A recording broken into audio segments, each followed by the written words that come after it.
நமः.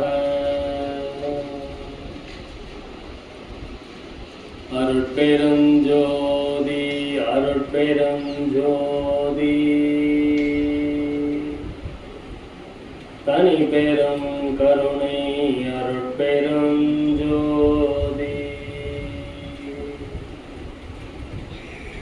திரு அருட்பிரகாச வள்ளல் பெருமான் திவ்ய திருவடிகளே சரணம். வள்ளல் மலரடி வாழ்க வாழ்க, எல்லா உயிர்களும் இன்புற்று வாழ்க.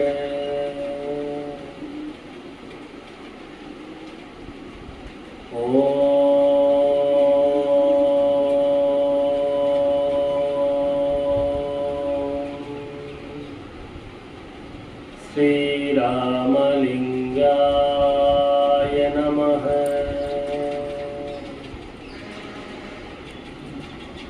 அனைவருக்கும் இனிய மாலை வணக்கம். இங்கே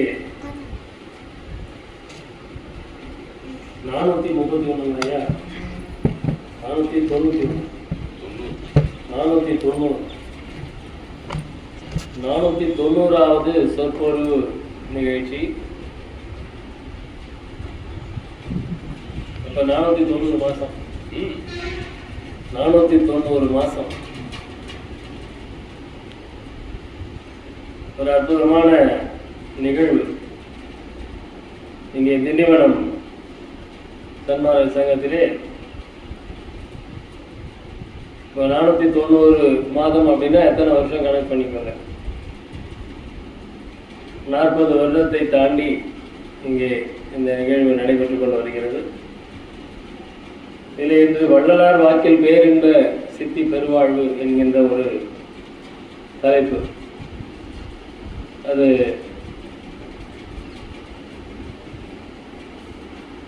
கிட்டத்தட்ட ஜீவகாருண்யம் என்கின்ற ஒரு தலைப்பு. ஏனென்றால் பேரின்ப சித்தி பெருவாழ்வு என்று சொல்லும் பொழுதே அது ஜீவகாருண்ய ஒழுக்கத்தினால் நாம் அடையக்கூடிய ஒரு இன்பமாக வள்ளல் பெருமான் கூறுகின்றார்.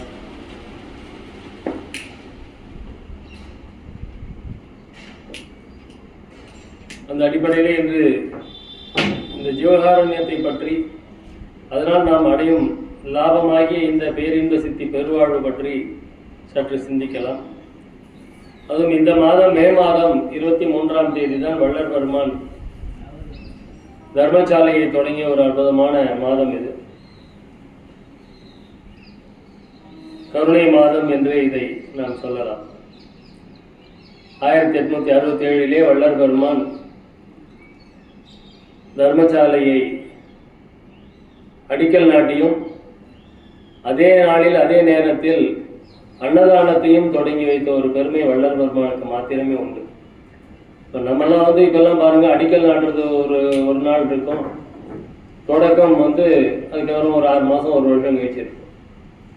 ஆனால் வள்ளல் பெருமான் அடிக்கல் நாட்டிய அன்றே தொடக்க விழாவையும் நடத்துகிறார். அதுதான் அவருடைய சிறப்பு. அதெல்லாம் பில்டிங்லாம் கட்டலாம், அதுக்கப்புறமா அன்னதானம் பண்ணலாம் அப்படிலாம் யோசிக்காம எப்பொழுது அதை நினைத்தோமோ அப்பொழுதே செயல்படுத்த வேண்டும் என்கின்ற ஒரு அற்புதமான நோக்கத்துடன் பெருமான் 1867 மே மாதம் 23ஆம் தேதி வைகாசி 11ஆம் நாள் அந்த தர்மசாலையை தொடங்கி வைக்கிறார். எதற்காக அந்த தர்மசாலை தொடங்கப்படுகிறது? இதுதான் ஒரு முக்கியமான கேள்வி. இந்த கேள்விக்கு விடை தெரிந்து விட்டால் அது மரணமில்லா பெருவாழ்வுக்கு பாதை அமைத்து தந்துவிடும். எதற்காக தொடங்கினார்? மக்கள் பசியினால் அவத்தைப்படுகின்றார்களே, அவர்களுக்கு உணவு கொடுத்து அவர்களை அந்த அவத்தையிலிருந்து நீக்க வேண்டும் என்கின்ற எண்ணத்தில் மாத்திரமே தொடங்கப்பட்டது என்று நாம் நினைத்துக் கொண்டிருக்கிறோம். அப்படி அல்ல. பேருற்ற உலகில் ஒரு சமய மத நெறியெல்லாம் பேய்பிடி புற்று பிச்சு பிள்ளை விளையாட்டென உணர்ந்திடாது இந்த உலகத்தில் இருக்கக்கூடிய மக்கள் அங்கும் இங்கும் அலைந்து திரிந்து வீண் போயினர், இன்னும் வீண் போகாதபடிக்கே ஒரு புனிதமான நெறியை காட்டி இந்த மக்களை திருத்த வேண்டும் என்று இறைவன் வள்ளல் பெருமானுக்கு கட்டளையிட, வள்ளல் பெருமான் எனக்கு ஏன் இந்த வேலை என்று கேட்க, நீ என் பிள்ளை ஆதலாலே இவ்வேலை புரிக என்று இட்டவன் என்று இறைவன் வள்ளல் பெருமானுக்கு விளக்கம் அளிக்கின்றார். அகத்தை கருத்து புறத்து எடுத்திருந்த உலகர் அனைவரையும் இந்த ஜகத்திலேயே திருத்தி அவர்கள் அனைவரையும் சன்மார்க்க சங்கத்திலே அடைவித்திட, அவர்களும் இந்த ஜகத்திலேயே பரத்தில் அடையக்கூடிய இன்பத்தை எல்லாம் அடைய வேண்டும். அதற்காகத்தான் என்னை இறைவன் வருவிக்க உற்றான், அவருடைய அருளை நான் பெற்றேனே என்று பாடுகின்றார். அப்படிப்பட்ட ஒரு அற்புதமான நோக்கத்துடன் வள்ளல் பெருமான் இங்கு வருவிக்க உற்றார்.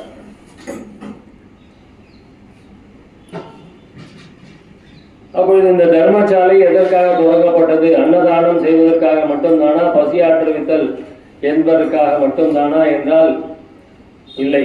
இந்த தர்மசாலையை நாம் சற்று நினைவு கூறுவோம். தர்மசாலையை 2 பகுதிகளாக வள்ளல் பெருமான் பிரிக்கின்றார். ஒன்று அன்னதானத்திற்காகவும், இன்னொன்று ஞான தானத்திற்காகவும். தர்மசாலையிலே வள்ளல் பெருமான் குருவார வழிபாடு செய்து அனைவருக்கும் பஞ்சாமிர்தத்தையும் பொங்கலையும் பிரசாதமாக வழங்கியிருக்கிறார். இது அவருடைய அந்த கடிதங்களை, திருமுகங்களை பார்த்தால் இது நமக்கு புரியும். ஏனென்றால் அந்த திருமுகத்திலே வள்ளல் பெருமான் 7 ரூபாய் பணம் கொடுத்து பஞ்சாமிர்தத்திற்காக சாமான்கள் வாங்கி வர சொல்லி அனுப்பி இருப்பதாக அந்த கடிதங்களிலே தெரிவித்திருப்பார்கள். அப்பொழுது வள்ளல் பெருமான் அங்கே அந்த வயிற்று பசியை மட்டும் நீக்கினால் போராது, அவர்களுடைய அந்த உண்மையான மனித பிறவியை எடுத்த அந்த நோக்கத்தை மக்கள் அனைவரும் உணர வைப்பதற்காகவும் அங்கே ஒரு வழிபாட்டை தொடங்கி வைக்கிறார். 1867 இன்றும் அங்கே வழிபாடு தொடர்ந்து நடைபெற்று வருகிறது. அப்போது அங்கே 2ஐயும் வள்ளல் பெருமான் காட்டுகின்றார். இறைவனுடைய உண்மையை வள்ளல் பெருமான் அங்கே தர்மசாலையிலே நமக்கு எடுத்து காட்டுகின்றார். கருங்குழியிலே எல்லாம் வள்ளல் பெருமான் தானுண்டு தன் வேலை உண்டு என்று இருந்தார். இங்க தர்மசாலை வடலூருக்கு வந்த பிறகுதான் மக்களுக்கு எல்லா விதமான அறிவுரைகளையும் எடுத்து சொல்லுகின்றார். அந்த அடிப்படையிலே இறைவனின் உண்மை தன்மையை தர்மசாலையிலே எடுத்து காட்டுகின்றார். இறைவனின் உண்மை தன்மை என்ன, இறைவன் யார் என்று சிந்திக்கும் பொழுது இதுவரை வந்த ஞானிகள் எல்லாம், கர்த்தாக்கள் எல்லாம், பத தலைவர்கள் எல்லாம் தங்கள் அனுபவத்தையும் தங்கள் அறிவுக்கு எட்டிய விளக்கத்தையும் ஒரு உருவமாக அமைத்து இதுதான் இறைவன் என்று பல உருவங்களை நமக்கு வழங்கி அருளினார்கள். அவர்கள் கற்பனையாக படைத்த அந்த உருவங்களை எல்லாம் உண்மை என்று நம்பிக்கொண்டு நாம் அந்தந்த கடவுளர்களை வழிபட்டுக் கொண்டு வருகின்றோம். ஆனால் அது உண்மையான கடவுள்களா என்று சொல்லும் பொழுது, கலையுரைத்த கற்பனையே நிலையென கொண்டாடும் கண்மூடி வழக்கமெல்லாம் மண்மூடி போக என்று வள்ளல் பெருமான் அந்த கற்பனை வரலாறுகளை எல்லாம் மண்மூடி போக வேண்டும் என்று சொல்லுகின்றார். அப்பொழுது அந்த இறைவனின் உண்மைதான் என்ன என்று பார்க்கும் பொழுது, தர்மசாலையிலே வள்ளல் பெருமான் இறைவனுடைய உண்மையை, இறைவன் எப்படிப்பட்டவன் என்பதை தர்மசாலையில் எடுத்து காட்டுகின்றார். ஒரு மேடை அமைத்து அதிலே ஒரு சிம்மாசனத்தை அமைத்து அந்த சிம்மாசனத்தின் அருகிலே ஒரு தீபத்தை ஏற்றி வைத்து இந்த தீப முன்னிலையில் இறைவன் விளங்குகின்றான் என்பதை நமக்கு அறிவுறுத்தி, அந்த இறைவன் எப்படிப்பட்டவன், பரமாகாச சொரூபராகிய கடவுள் என்பதை அங்கே உணர்த்தி காட்டுகின்றார். பரமாகாச சொரூபம் என்று சொல்லும் பொழுது அந்த இடத்திலே அந்த சூன்யத்தை, வெட்ட வெளியை இறைவனாக தர்மசாலையிலே அமைத்து அந்த இறைவன் இருக்கும் இடத்திலே தீபம் எரிய வேண்டும் என்ற காரணத்தினால் அங்கே ஒரு அணையா தீபத்தையும் ஏற்றி வைத்து இறைவன் வெளியானவன் என்று நமக்கு அந்த வெட்ட வெளியை இறைவனாக நமக்கு எடுத்துக்காட்டிய இடம்தான் தர்மசாலை. அந்த தர்மசாலையிலே இறைவனை நாம் அடைய வேண்டும் என்றால் அதற்கு இந்த தேகம் வலுவானதாக இருக்க வேண்டும். இந்த தேகத்தை நஷ்டமடைய செய்யக்கூடியது என்று பார்க்கும் பொழுது ஒரு 4 விடயங்களை சொல்லுகின்றார். ஆகாரம், உறக்கம், மைதுனம், பயம் என்று. ஆனால் அதே நேரத்திலே இந்த ஆகாரம்தான் நம்மை வாழ்விக்கவும் செய்யும் என்று அந்த பசியினால் வரக்கூடிய துன்பத்தை போக்கும் விதமாக தர்மசாலையிலே அன்னதானத்தை தொடங்கி வைக்கிறார். அந்த பசியினால் வரக்கூடியவர்கள் எந்த மதத்தினர், எந்த ஜாயினர், எந்த பிரிவினர், எந்த மொழியினர், எந்த தேசத்தினர் என்பதையெல்லாம் நோக்காது பசி என்கின்ற அந்த ஒரு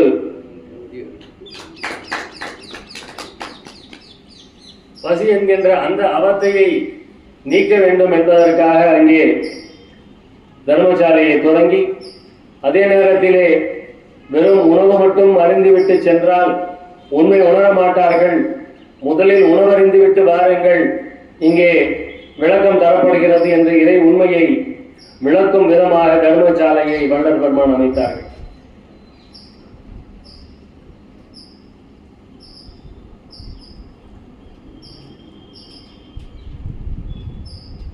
பசி வந்தால் 10 பறந்துவோம் என்று சொல்லுவார்கள். ஆனால் வள்ளல் பெருமான் பசி வந்தால் எத்தனை அவத்தைகள், எத்தனை தத்துவங்கள் கெடுகின்றது என்பதை எல்லாம் அழகாக ஜீவகாருண்ய ஒழுக்கத்தில் எடுத்து சொல்லியிருப்பார். அந்த பசியினால் வரக்கூடிய அந்த துன்பத்தை நீக்கக்கூடிய ஒரு செயல் கருணை, இரக்கம்தான் ஒருவனுக்கு மோட்ச வீட்டின் திறவுகோலாக அமையும் என்பதையும் வள்ளல் பெருமான் அங்கே எடுத்து சொல்லுகின்றார்.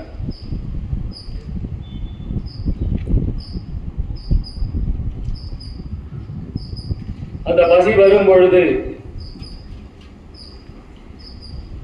நமது தத்துவங்கள் எல்லாம் கெட்டு நம்மளுடைய உயிர் உடலை விட்டு வெளியேறக்கூடிய ஒரு அபாயம் இருக்கின்ற காரணத்தினால் அந்த பசியை எப்படியாவது நிவர்த்தி செய்ய வேண்டும் என்று சொல்லுகின்றார். பசி, பிணி, தாகம், இச்சை, எளிமை, பயம், கொலை என்கின்ற அவத்தைகளில் மற்ற எல்லா அவத்தைகளையும் நம்மால் சகித்துக் கொண்டு வாழ முடியும். ஆனால் இந்த பசி அவத்தையை ஒரு நாள் கூட நம்மால் சகித்துக் கொண்டு வாழ முடியாது என்கின்ற காரணத்தினால் அந்த பசி அவத்தையை நீக்க வேண்டும் என்று வள்ளல் பெருமான் முக்கியமாக எடுத்துச் சொல்வார். அந்த பசியினால் வரும் துன்பத்தை நீக்குவது ஒரு மேலான ஜீவகாருண்யம், பரஜீவகாருண்யம் என்று சொல்லுகின்றார். அந்த பரஜீவகாருண்யம் என்கின்ற அந்த ஜீவகாருண்ய திறவுகளை கொண்டுதான் நாம் இந்த மோட்ச வீட்டின் இன்பத்தை எல்லாம் அடைய முடியும் என்று சொல்லுகின்றார். அதனால்தான் ஜீவகாருண்யமே கடவுள் வழிபாடு என்று சொல்லுவார்.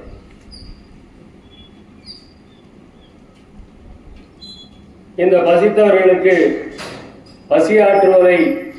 பசியாற்றுவிப்பதை விரதமாக கொண்டிருக்கக்கூடிய அந்த ஜீவர்களுக்கு என்னென்ன நன்மைகள் உண்டாகும் என்று அற்புதமாக வள்ளல் பெருமான் எடுத்து சொல்லியிருப்பார். அப்படிப்பட்ட இன்பங்களை பற்றி தான் இன்று நாம் பார்க்க போகின்றோம். பேரின்பம் என்கின்ற அந்த உயர்ந்த இன்பத்தை அந்த ஜீவகாருண்ய ஒழுக்கத்தினால் மட்டுமே அடைய முடியும் என்று வள்ளல் பெருமான் இங்கே எடுத்து சொல்லுவார்.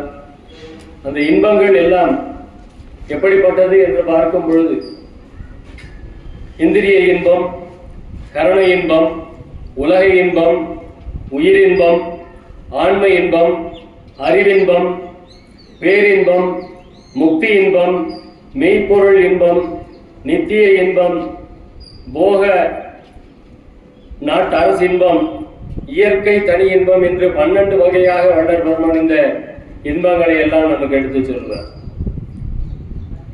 இதிலே தெரியும் நமக்கு இந்திரிய இன்பம், கருண இன்பம், உலக இன்பம், இது மூன்றுமே இந்த உலகியலிலே நாம் அனைவரும் அனுபவித்துக் கொண்டிருக்கக்கூடியவை. அந்த உயிர் இன்பம், ஆன்ம இன்பம் என்று சொல்லக்கூடிய அந்த 2 இன்பங்கள் அது எப்பொழுது நமக்கு கிடைக்கும்? அடுத்தது அறிவின்பம். நாம் எல்லாம் இந்த அறிவு என்று சொல்லும் பொழுது நாம் இங்கே படிக்கக்கூடிய இந்த அறிவை பற்றி தான் சிந்தித்துக் கொண்டிருப்போம். இதெல்லாம் அறிவே கிடையாது. சாகா கல்வியே கல்வி என்று சொல்லுவார். அந்த சாகாத கல்விதான் உண்மையான அறிவு. சிவம் ஒன்றுதான் என்று அறியும் அறிவே சிறந்த அறிவு என்று சொல்லுவார். அந்த அறிவிலே வரக்கூடிய இன்பம். அடுத்தது முத்தி இன்பம். முத்தி என்பது ஒரு அறிவு விளக்கம்.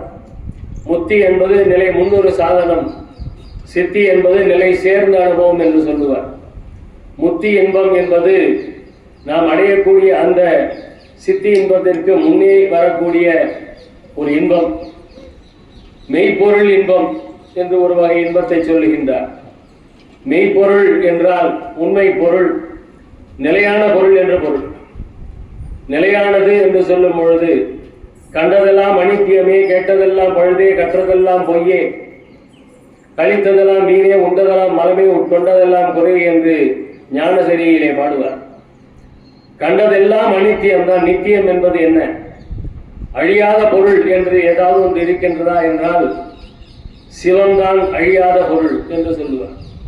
சிவமே பொருள் என்று ஏற்றி என்னை சிவவெளிக்கேறும் சிகரத்தில் ஏற்றி என்று பாடுவார். அந்த சிவம்தான் அழியாத பொருள். அதுதான் மெய்ப்பொருள் என்று உணர்கின்ற அந்த அறிவுதான் உண்மையான அறிவு. அதிலே கிடைக்கக்கூடிய இன்பம்தான் நித்தியமான இன்பம். இன்று வருமோ, நாளைக்கே வருமோ, அல்லது மற்றென்று வருமோ அறியேன் எங்கோவே, குன்று மல வெம்மாயை அற்று வெளிக்குள் வெளிகடந்து சும்மா இருக்கும் சுகம். இந்த சும்மா இருக்கக்கூடிய சுகம்தான் நித்திய இன்பம். அதுதான் என்றும் மாறாதது. போக நாட்டு அரசு இன்பம், அதாவது ஞான சித்தி பெரும் போக நாட்டு அரசு இன்பம். தத்துவம் எல்லாம் தனித்தனி கடந்தேன் என்று பாடுவார் வள்ளற்பெருமான். காட்டை எல்லாம் கடந்தேன் அவள் நாட்டை அடைந்தேன் என்று பாடுவார். அது என்ன? இந்த காட்டை எல்லாம் கடந்தேன் என்று சொல்லும் போது நாம் ஜெயிக்கக்கூடிய அந்த 25 தத்துவங்கள், மனதை 4ஆக பிரித்து சொல்வார். அதையும் ஒவ்வொன்றாக பிரித்தோம் என்றால் 29 தத்துவங்கள் நாம் கடக்க வேண்டியது. அருட்பெருஞ்சோதி அகவலுக்கு பின்னே தொடர்ந்து தத்துவ வெற்றி என்கின்ற ஒரு பாடலை எழுதியிருப்பார். அதை படித்தால் தெரியும். அதையெல்லாம் தாண்டி இயற்கை தனி இன்பம் என்று சொல்லுகின்றார். இதுதான் நாம் இன்று பார்க்கக்கூடிய ஒரு இன்பம். இயற்கை தனி இன்பம், இயற்கையோடு சேர்ந்தது. இப்ப இங்க வந்து இப்படி உட்காரும் பொழுது அந்த அடிக்கிற வெயில் தெரியல என்றால் அந்த இயற்கை சூழலில் இதமான அந்த மெல்லிய காற்று, ஐயா சொல்வார், மேடையிலே வீசிய மெல்லிய பூங்காற்று. இந்த மேடையிலே அந்த பூங்காற்று வீசும் பொழுது அதுதான் அந்த இயற்கை தனி சுகமாக நமக்கு தெரியும். கோடையிலே இளைப்பாற்றி கொள்ளும் வகை கிடைத்த குளிர் தருவே தரு நிழலே, நிழல் கணிந்த கனியை என்றெல்லாம் பாடுவார். அப்படி அந்த கோடையிலே இளைப்பாற்றி கொள்ளும் வகையாக ஒரு தரு அந்த மர நிழல் நமக்கு கிடைக்கும் பொழுது அந்த இன்பம், அது இயற்கை இன்பம். அது அனைவருக்கும் கிடைக்கக்கூடிய ஒரு இன்பம். ஆனால் இயற்கை தனி இன்பம் என்று சொல்லும் பொழுது அதை தனியாக பிரித்து காட்டுகின்றார். பார்த்தாலும் நினைத்தாலும் படித்தாலும் படிக்க பக்கம் என்று கேட்டாலும் பரிந்து உள் உணர்ந்தாலும் ஈர்த்தாலும் பிடித்தாலும் கட்டி அணைத்தாலும் இத்தனைக்கும் தித்திக்கும் இனித்த சுவை கரும்பே என்று சொல்லுவார். அதுதான் தனி இன்பம். அந்த தனி இன்பத்தை நான் எப்படி அடைய முடியும்? அந்த தனி இன்பம் எப்படி நமக்கு கிடைக்கும்?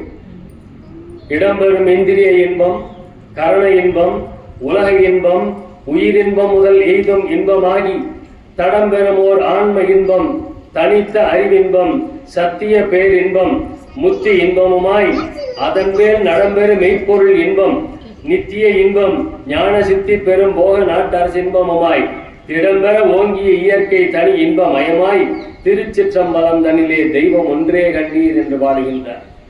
அந்த திருச்சிற்றம்பலத்திலே இருக்கக்கூடிய அந்த அற்புதமான இறைவனை காணக்கூடிய அந்த இன்பம் தான் அந்த இயற்கை தனி இன்பம். அருட்ஜோதி தெய்வம் என்னை ஆண்டு கொண்ட தெய்வம் என்ற பாடலிலே தொடங்கி அந்த 10 பாடல்களிலும் சிற்சபையில் விளங்குகின்ற தெய்வம் அதையே தெய்வம் என்று பாடுவார். அந்த சிற்சபையிலே இந்த புருவ மத்தியிலே இருக்கக்கூடிய அந்த தெய்வத்தை நாம் காணும் பொழுதும், அவரை பற்றி கேட்கும் பொழுதும், அவரை பற்றி பாடும் பொழுதும் நமக்கு கிடைக்கக்கூடிய அந்த இன்பம் ஒரு தனி இன்பம். அது ஒரு அலாதி சுகம். அது ஒரு பாடலை பாடும் பொழுது நமக்கு அந்த கண்ணிலிருந்து நீர் வழிந்து நாம் அந்த நெஞ்சமெல்லாம் உருகி மனம் கரைந்து ஆன்ம இன்பத்தை நாம் அடையும் பொழுதுதான் அந்த இன்பத்தை நம்மால் உணர முடியும். பாதி இரவில் எழுந்தருளி பாவியேனை எழுப்பி அருஜோதி அளித்து என் உள்ளகத்தை சூழ்ந்து கலந்து துலங்குகின்றாய், நீதி நடஞ்சே பேரின்ப நிதி நான் பெற்ற நெடும் பேற்றை ஓதி முடியாது அப்படின்னா அதை சொல்லவே முடியாது. ஆணிப்போ நம்பாலத்தையே கண்ட காட்சிகள் அற்புத காட்சியடி.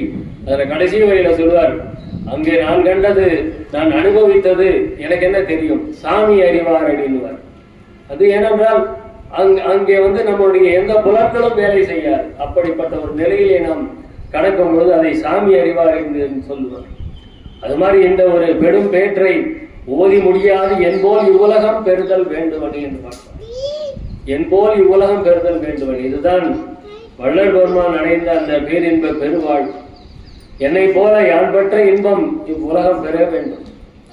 மரணமில்லா பெருவாழ்வில் வாழ்ந்திடலாம் கண்டீர் புனைந்துரையேன் பொய் புகழேன் சத்தியம் சொல்கின்றேன் பொற்சபையில் சிற்சபையில் புகுந்தனம் இதுவே என்று உலகீர் என்று அனைவரையும் இந்த மரணமில்லா பெருவாழ்வை வாழ்வதற்கு அழைக்கின்றார்.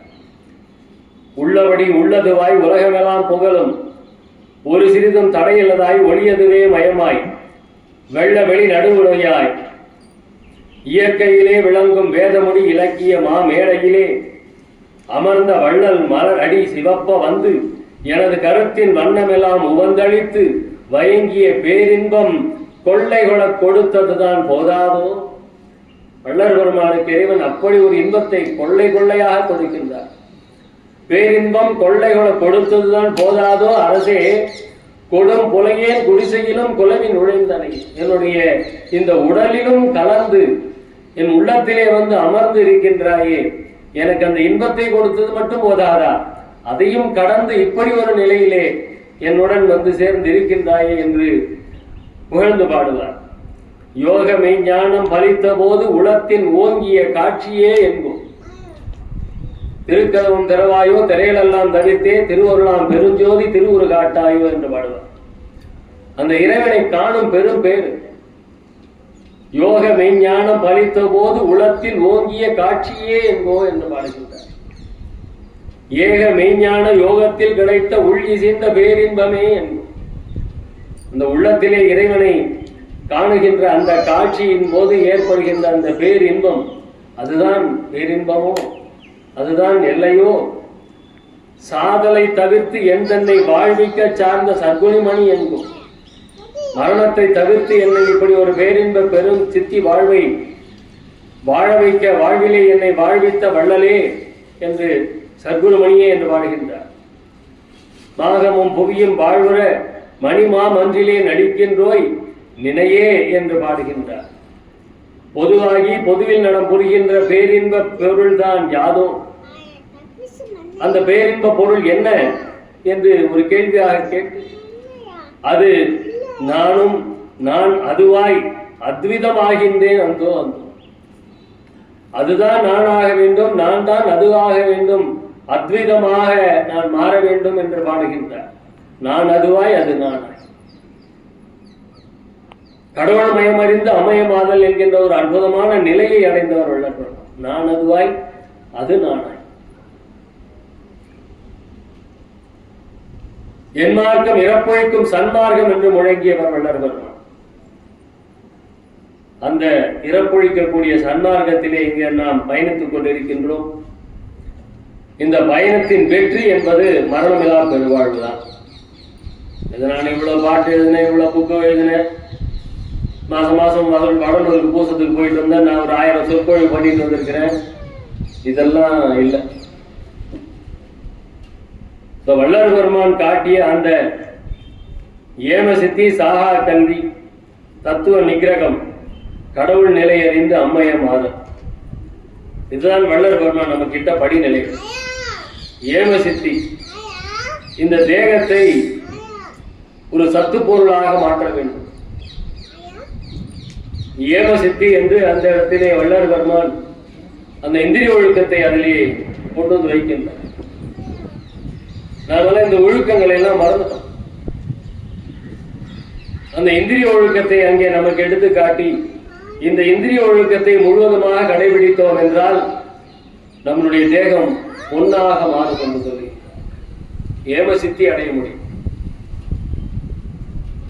அதற்கு இந்திரிய ஒழுக்கத்தை கடைபிடிக்க வேண்டும். சாகா கல்வி அது எங்கேயும் போய் எந்த இன்ஸ்டியூட்லையும் கற்றுக் கொடுக்க மாட்டான். சாகா கல்வி என்னதான் PhD படிச்சுட்டு வந்தாலும் சாகா கல்வி அங்கு கற்றுக் கொடுக்கப்படுவதில்லை. சாகா கல்வி என்பது கரண ஒழுக்கம். இந்த கரணங்களை எல்லாம் நாம் ஒழுங்குபடுத்த வேண்டும். அதற்கு இந்திரியங்கள் ஒழுங்காக இருக்க வேண்டும். கற்றேன் சிற்றம்பல கல்வியே என்று வள்ளல் பெருமான் பாடுவார். கற்றேன் சிற்றம்பல கல்வியே. அங்குதான் அந்த சிற்றம்பலத்திலே தான் சாகா கல்வி கற்றுத்தரப்படுகிறது. அது என்ன சாகா கல்வி? கற்றேன் சிற்றம்பல கல்வியை கற்று கருணை நெறி உற்றேன் என்று சொல்லுவார். சாகா கல்வி என்பது இந்த கருணை நெறிதான்.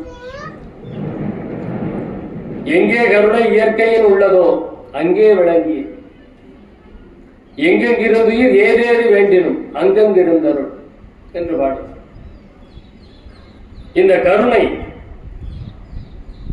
கற்றே சிற்றம்பல கல்வியை அது என்ன கற்றுக் கொடுக்கிறது? கற்று கருணை நெறி உற்றேன். அந்த கருணை நெறியை தான் சிற்றம்பல கல்வி கற்று தந்தது. அந்த சிற்றம்பல கல்வியை கற்று கருணை நெறியை உற்றேன் என்று பாடுகின்றார். அப்ப அந்த சிற்றம்பல கல்வி என்பதுதான் சாகா கல்வி. சாகா கல்வி என்பதுதான் கருணை நெறி. எல்லா உயிர்களும் இன்புற்று வாழ்க, இதுதான் வள்ளல் பெருமான் நமக்கு சொல்லிக் கொடுத்த தாரக மந்திரம். எல்லா உயிர்களும் இன்புற்று வாழ்க. எறும்பு முதல் யானை ஈராக இருக்கக்கூடிய அத்தனை ஆன்மாக்களும் ஒரு தன்மையானதுதான். அதிலே இது சிறியது அது பெரியது என்ற பாகுபாடும், இது வலியது அது தாழ்ந்தது என்ற பாடுபாடும் கிடையாது. எல்லா உயிர்களும் எல்லா உயிரையும் நம்முடைய உயிரை போல எண்ணக்கூடிய அந்த உணர்வை வருவித்துக் கொள்ளுதல் வேண்டும். அந்த உணர்வை வருவித்துக் கொள்ளுபவன் எவனோ அவனே இறந்தவர் எழுப்பவல்லவன் என்று சொல்லுகின்றார். அவனே ஆண்டவனும் ஆவான் என்று சொல்லுகின்றார். அப்ப அந்த உணர்வு எப்பொழுது நமக்கு எல்லா உயிரையும் நமது உயிரை போல பார்க்கக்கூடிய அந்த உணர்வு நமக்கு எப்பொழுது வரும்? அப்படி அந்த உணர்வு வந்தவன் தான் செத்தவரை எழுப்பவல்லவன் அவன்தான் ஆண்டவனும் ஆவான் என்று வள்ளல் பெருமான் மிகவும் தெளிவாக நமக்கு எடுத்து சொல்லுகின்றார். இந்த உலகத்திலே மனித பிறப்பை பெற்றுக்கொண்ட நாம் அனைவரும் மனிதனாக பிறந்து விட்டால் அதற்கு ஒரு காரணம் இருக்கின்றது. அது இந்த பிறப்பினால் அடையத்தக்க ஆன்ம லாபத்தை காலம் உள்ள போதே அறிந்து அடைய வேண்டும். ஆன்ம லாபம், அந்த ஆன்ம லாபத்தை அடைவதற்காகத்தான் இங்கே நாம் மனிதனாக பிறந்திருக்கின்றோம். அந்த ஆன்ம லாபத்தை அடைவதற்காகத்தான். அந்த ஆன்ம லாபத்தை எப்படி அடைய முடியும்?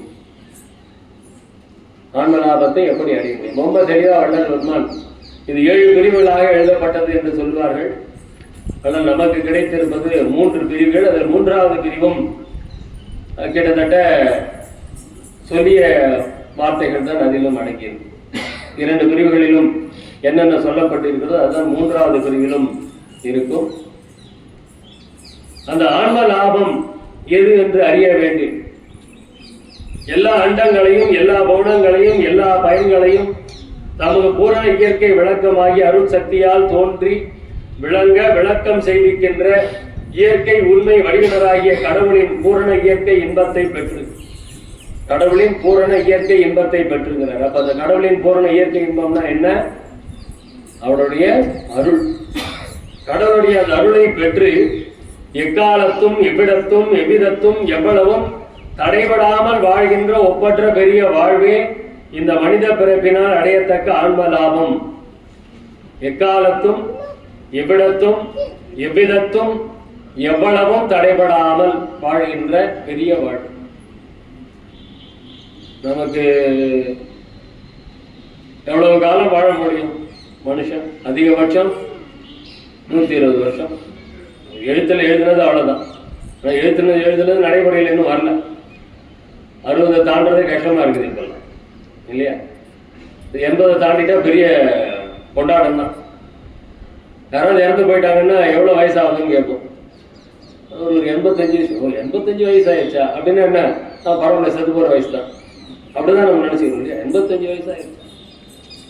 ஒரு 40 வயசு 35 வயசு அப்படியே இறந்து போனால் அஜிஜோ சின்ன வயசுலேயே இறந்துட்டாங்க. 85 வயசுல இறந்துச்சுன்னா சின்ன வயசுலேயே இறந்துட்டாங்கன்னு சொல்கிறோமா?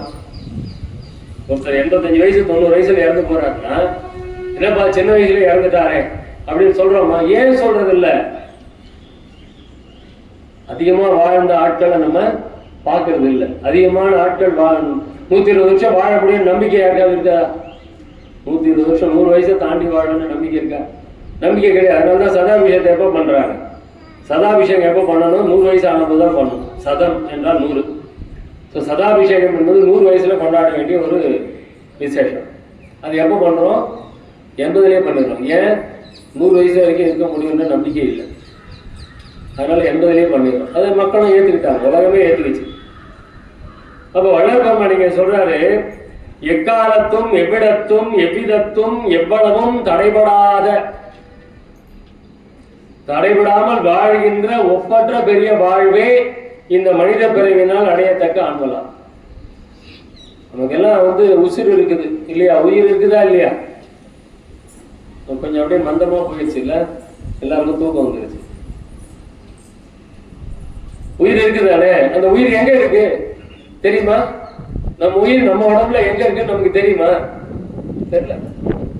நமக்குள்ளாரே இருக்கு, ஆனா நமக்குள்ளார இருக்கிற உயிர் எங்க இருக்குன்னு நமக்கு தெரியல. அப்படிதான் வாழ்ந்துட்டு இருக்கு இல்லையா?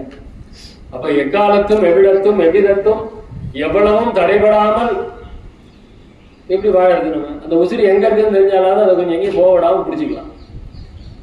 அப்படியே தெரிஞ்சு பிடிச்சிக்கிட்ட துரியோதனன் பீமனே செத்து போயிட்டாங்க. துரியோதனுக்கு உயிர் எங்க இருக்குதுன்னு தெரிஞ்சிச்சு, பீமனுக்கு உயிர் எங்க இருக்குன்னு தெரியுது. 2 பேரோட உயிர் எங்க இருக்குதுன்னு கிருஷ்ணனுக்கு தெரிஞ்சிருச்சு இல்லையா? துரியோதனனை வெட்டி போடும்போது இப்படி பிரிச்சு போட்டா செத்து போறான் அவன்? இல்லை, என்னதான் அடிச்சு போட்டாலும் சாகலை. எப்படி சாகடிக்க சொல்றான்? காலை பிரிச்சு மாத்தி போடுன்றான். மாத்தி போட்டுட்டான், அது ஒட்டலையாம். அதனால துரியோதனன் செத்து போயிட்டான். அவன் உயிர் தொடையில இருக்கு. தொடையில அடிச்சுதான் பீமன் துரியோதனோட தொடையில அடிக்கிறான். வேற எங்க அடிச்சாலும் துரியோதனன் சாக மாட்டேங்கிறான். எங்க அடிச்சாலும் சாக மாட்டேங்கிறான். அப்போ அவன் தொடையில அடிக்கிறான். கர்ணன் தான் அப்படி தொடையை தட்டி காமிக்கிறான். கிருஷ்ணன் தொடையை தட்டி காமிச்சோன்னா அவன் குறிப்பால உருண்டு கொண்டு பீமன் துரியோதனுடைய தொடையில கதையில அடிக்கிறான். துரியோதனன் இறந்து போறான். பிச்சு போடுறாங்க, ஆனா கூட ஒன்றும் பண்ண முடியாது. அப்போ காலை மாத்தி போட சொல்றோம். அந்த காலை இந்த பக்கம் நம்ம எலுமிச்சம்பழம் சுத்தி போடுவாங்க, பார்த்துருக்கீங்களா? சுத்தி அதை பிச்சு இப்படியும் போடுவாங்க. ஏன் போடுறாங்கன்னு யாருக்கும் தெரியாது. இப்படி ஏன் போடுறாங்கன்னு யாருக்கும் தெரியாது. அப்ப அந்த மாதிரி காலை அப்படி பிச்சு போட சொல்லுவோம். அப்படி பிச்சு போட்டதுக்கு அப்புறம் துரியோதனன் காரணம். அப்ப நம்ம உயிர் எங்க இருக்குதுன்னு நமக்கே தெரிய மாட்டேங்குது. அப்படிதான் வாழ்ந்துட்டு இருக்கிறோம். அப்ப அது எப்படி தெரிஞ்சுக்கிறது? உடல் வரும் வகை அறியேன், உயிர் வரும் வகை அறியேன் பாடுறாரு. இந்த உடம்பு எப்படி வந்துச்சுன்னு தெரிய மாட்டேங்குது, உயிர் எப்படி வந்துச்சுன்னு தெரிய மாட்டேங்குது. உயிர் எங்க இருக்குதுன்னு தெரியல, எப்படி வெளியே போகுதுன்னு தெரியல. சரி, நமக்கு தான் தெரியல. அறிவியல் விஞ்ஞானிகளுக்கு தெரியுதா உயிர் எப்படி போகுதுன்னு?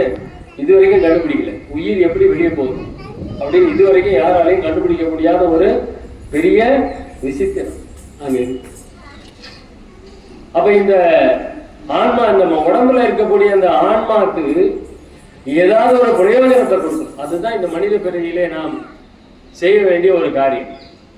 நம்மளும் பிறந்தோம், ஆடு மாடு எல்லாம் இந்த விலங்குகள் பறவைகள் அதெல்லாமும் பிறகுது, சாப்பிடுது, தூங்குது, இனப்பெருக்கம் செய்து செத்து போகுது.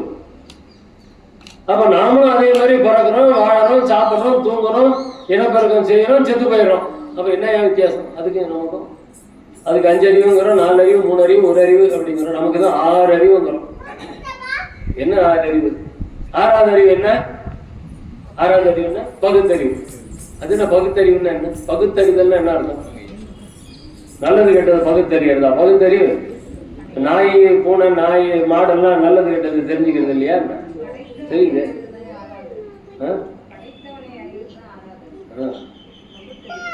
பகுத்து அறிதல் வேண்டும். எதை பகுத்தறிதல் வேண்டும்? நம்ம உசிறு எங்க இருக்குதுன்னு பகுத்தறிய வேண்டும். இந்த ஆன்மா என்ன லாபத்தை அடைகின்றது என்று பகுத்தறிய வேண்டும்.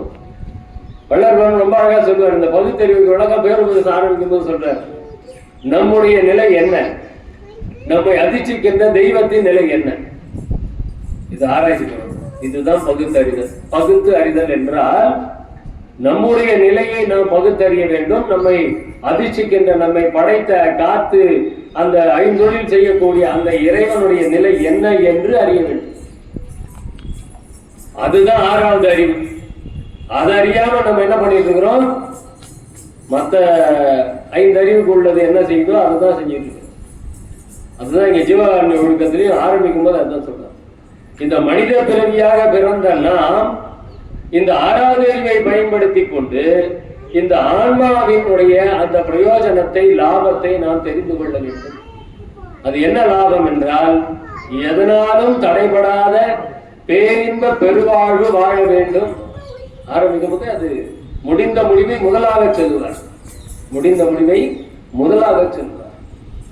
அப்படி பண்ண இந்த பேரின்ப சித்தி பெருவாழ்வு எப்படிப்பட்டது, அதை 3ஆ பிரிக்கிறார். இப்ப இன்பம் சொல்லி நிறைய இன்பம் சொன்ன இல்லையா, வள்ளல் பெருமான் அதே மாதிரி அந்த இன்பத்தை 3ஆ பிரிக்கிறார்.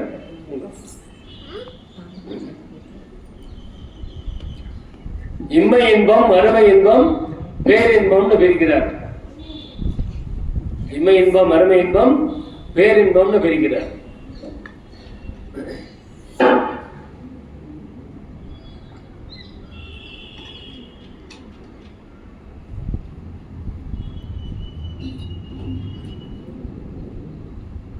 அதுல பாத்தீங்க அப்படின்னா நம்ம எப்படி வாழறோம்னு தெரிஞ்சுக்கலாம். ஒருத்தர் ஒரு லாயர் ஒரு கிணற ஒருத்தருக்கு, ஒரு வாத்தியாருக்கு வித்துட்டார். இங்க யாரையாவது ஆசிரியர்கள் இருக்கீங்களா? நிறைய பேர் இருக்கீங்க. நிறைய பேர் பாருங்க. ஒரு ஆசிரியருக்கு அந்த கிணற வித்து விட்டார். ஒரு வக்கீல் ஒரு ஆசிரியருக்கு ஒரு கிணற வித்தார். வித்துட்டு போயிட்டாரு. எல்லாம் செட்டில்மெண்ட் எல்லாம் முடிஞ்சு போச்சு. அடுத்த நாள் அந்த வக்கீல் அந்த ஆசிரியர் வீட்டுக்கு வராரு. வந்துட்டு, அப்பா நான் சொல்றேன் ஐயா, மறுபடியும் சொல்லுவேன். அந்த வக்கீல் ஆசிரியர் வீட்டுக்கு வந்துட்டு, அப்பா உனக்கு நான் கிணத்தை வித்தேன், ஆனா அந்த கிணத்துல இருக்கிற தண்ணியை நான் உனக்கு விற்கல, கிணறு தான் வித்தேன். அந்த தண்ணியை நீ பயன்படுத்துறல, அதுக்கு எனக்கு நீ காசு கொடுக்கணும்னு. வக்கீல் ஆச்சே, புத்தி அப்படி வேலை செய்யுது. நான் கிணறு தான் உனக்கு வித்தேன், உள்ள இருக்கிற தண்ணி என்னோடது, அதை நீ பயன்படுத்துறியா, அதுக்கு நீ காசு தரணும்னு. ஆசிரியர் ஐயா நல்ல வேலை, நானே வரணும்ன்றத உங்களை தேடி நீங்களே வந்துட்டீங்க, ரொம்ப நல்லதா போச்சு. நீங்க எனக்கு கிணறு மட்டும் தான் வித்தீங்க, அதில் உங்களோட தண்ணியை நீங்க இன்னும் எடுத்துக்கவே இல்லை. அந்த தண்ணி இந்த கிணத்துக்குள்ளார இருக்குது, அதுக்கு உண்டான வாடகையை நீங்க டெய்லி தரணும், இல்ல அந்த தண்ணியை எடுத்துட்டு போங்க, இல்லாட்டி வாடகை டெய்லி தரணும்னு ஆசிரியர். எப்படி நம்ம தான் புத்திசாலின்னு நினைச்சிட்டு இருக்கோம், நமக்கு மேல ஒருத்தர் இல்லையா, அவர் ரொம்ப அழகா கிணறு என்னது, கிணறு தான் உன்னோடது, தண்ணி என்னது, நீ அதை பயன்படுத்துறிய, காசு தரணும்னாரு.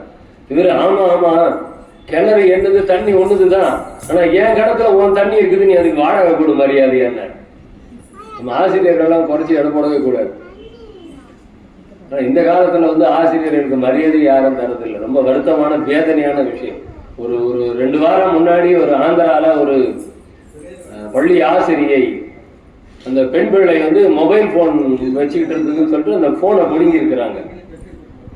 அந்த பெண் பிள்ளை அந்த ஆசிரியர்கிட்ட அவ்வளவு சண்டை போட்டு தன்னுடைய செருப்பை கட்டி ஆசிரியரையை அடிக்குது.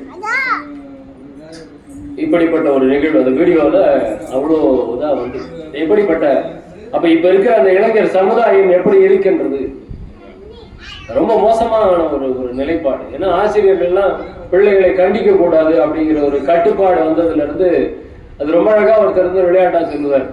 ஒரு சினிமால தான், அது எந்த சினிமா ஞாபகம் இல்லை, ஒரு டைலாக் ஒன்று வரும், நீ வாத்தியார்கிட்ட உதவாங்கல அப்படின்னா வேற யார்கிட்ட உதவாங்க, போலீஸ்காரங்கிட்ட உதவாங்கன்னு சொல்லி ஒரு சினிமால டைலாக். ஆசிரியர்கிட்ட உதவாங்காத பிள்ளை தவறான பாதையிலே வளர்ந்து போலீஸ்காரங்கிட்ட உதவாங்க அப்படின்னு சொல்லுவாங்க. இப்பெல்லாம் அப்படிதான் இருக்குது. பிள்ளைகள் எல்லாம் ஆசிரியரால கண்டிக்க முடியல. நம்ம ஆனா பள்ளிக்கூடத்துல தரம் போச்சு அப்படின்லாம் பேசிட்டு ஆசிரியருக்கு உண்டான அந்த உரிமையை பறித்து விட்டோம். இன்னும் கூட நாங்கெல்லாம் என்னுடைய நான் 1ஆவதுல இருந்து படிச்ச ஹெட் மாஸ்டர் இன்னும் கூட நலமோடு இருக்கிறேன். அவரை பார்த்தா எங்களுக்கு இன்னும் கூட அவ்வளோ மரியாதை இருக்கும். அவர் எதிர்க்க நாங்கள்லாம் உட்கார்ந்தது கூட கிடையாது. இன்னும் கூட நம்ம உட்காந்து பேசிட்டு இருக்கும்போது அவர் வராருன்னா எந்திரிச்சிருவோம். அவர் எதிர்க்க இப்படி முகத்துக்கு முகம் நின்று நாங்கள் பேசுனது கிடையாது. என்னுடைய பள்ளி ஆசிரியர்கள் கூட இன்னும் இருக்கிறாங்க. அவர்கள் கூட அந்த தலைமை ஆசிரியர், அவர் ரிட்டையர் ஆகி எல்லாரும் ரிட்டையர் ஆகி ரொம்ப வருஷம் ஆச்சு, நானே ரிட்டையர் ஆகிட்டேன். ஆனால் கூட அந்த தலைமை ஆசிரியரை இன்னும் கூட எந்த பள்ளி ஆசிரியர் பார்த்தாலும் சரி, பள்ளி மாணவர்கள் நாங்கள் பார்த்தாலும் சரி, நேருக்கு நேர் பேச மாட்டோம். அப்படி ஓரமாக சைடில் நின்று தான் பேசணும். அவ்வளவு மரியாதை எங்களுக்கு அவர் மேலே, எல்லா ஆசிரியர் மேலேயும். என்னுடைய மகன் திருமணத்திற்கெல்லாம் என்னுடைய பள்ளி ஆசிரியர்கள் அத்தனை பேரையும், யாரெல்லாம் இருக்காங்களோ அத்தனை பேரையும் அழைச்சேன். இன்னும் கூட அந்த பள்ளி ஆசிரியர்களோடு தொடர்பு வைத்துக் கொண்டு இருக்கின்றோம். எனக்கு 3வது வகுப்பு எடுத்த ஆசிரியர் இன்னும் நலமாக இருக்கின்றார். அவங்களோட கூட தொடர்புல இருக்கிறோம். ஆனால் இந்த காலத்து பிள்ளைங்க ஆசிரியர் நான் தான் எழுந்துக்கோ ஒரு வணக்கம் சொல்ல மாட்டேங்குதுங்க. ஒரு ஆசிரியர் எதிர்க்க பார்த்தா வணக்கம் சொல்ல மாட்டேங்கிறாங்க. நம்ம சொல்ல வேண்டியது, மிஸ் வராங்க பார், சார் வராரு பார், வணக்கம் சொல்லு அப்படின்னா அவளை தயக்கத்தோடனே வணக்கம் அப்படின்னு சொல்லிட்டு போயிடுறாங்க. ஒரு மரியாதை இருக்க மாட்டேங்குது. ஏன்னா அந்த ஆசிரியர் அப்படின்னா நான் தாண்டி போகல. வள்ளல் பெருமான் ஆசிரியராக இருந்தவர். அவர் திண்ணை பள்ளிக்கூடம் நடத்துறாரு. திண்ணை பள்ளிக்கூடம் நடத்தி வள்ளல் பெருமான் பசங்களை கண்டிக்கிறார். சகிப்பில்லாமையால் கோவப்பட்டேங்கிறாரு. கோவப்பட்டு அவங்க அடிச்சுட்டேன், சகிப்பில்லாமையால் அடித்தனன் அப்படிங்கிற. அப்ப அந்த ஆசிரியருக்கு தெரியும். அப்ப அதனால்தான் இவ்வளவு அருட்பா நமக்கு ஏன் வந்தது? வள்ளல் பெருமானோட அந்த ஆசிரியர் குணம் அதுதான் இங்க நம்ம கொடுக்குறாரு. அப்ப அதை நாம் இந்த மனித பிறவிலே ஒரு 3 இன்பங்களை அடைய வேண்டும். அது என்ன 3 இன்பங்கள் அப்படின்னா, இம்மை இன்பம், மறுமை இன்பம், பேரின்பம். அந்த இம்மை இன்பம் அதுவாக நம்ம அடைகிறோமா அப்படின்றதான் இப்போ பெரிய கேள்விக்குறியா வச்சிருக்கு. 3 வகையான இன்பங்களை இங்கே சொல்லுகின்றார். இன்மை இன்பம், மறுமை இன்பம், பேரின்பம் என்று சொல்லுகின்றார்.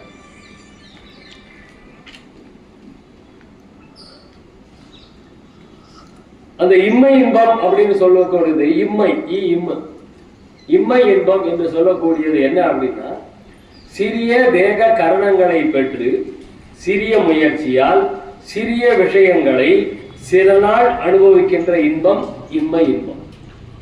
சிறிய தேக கரணங்களை பெற்று அப்படின்னா என்ன?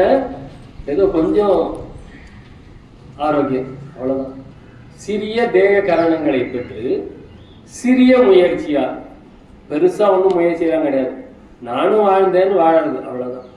காலையில 9 மணிக்கு ஆபீஸ் போறது, சாயங்காலம் வர்றது, காலையில பேப்பர் படிக்கிறது, காஃபி குடிக்கிறது, டிஃபன் சாப்பிட்றது, ஆபீஸ் போறது, சம்பாதிக்கிறது, சாயங்காலம் வர்றது, காஃபி குடிக்கிறது, டிஃபன் சாப்பிட்றது, டிவி பார்க்கறது, சாப்பிட்டு தூங்குறது, இவ்வளவுதான்.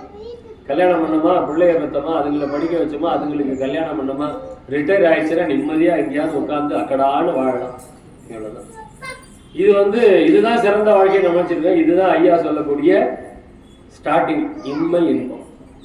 சிறிய தேக கரணங்களை பெற்று சிறிய முயற்சியால் சிறிய விஷயங்களை சில நாள் அனுபவிக்கின்ற, பல நாள் இல்லை, சில நாள், கொஞ்சம் வருஷம் அனுபவிக்கின்ற அந்த இன்பம் இன்மை இன்பம். அப்போ மறுமை இன்பம் அப்படின்னா, மறுமை இன்பம் அப்படின்னும் போது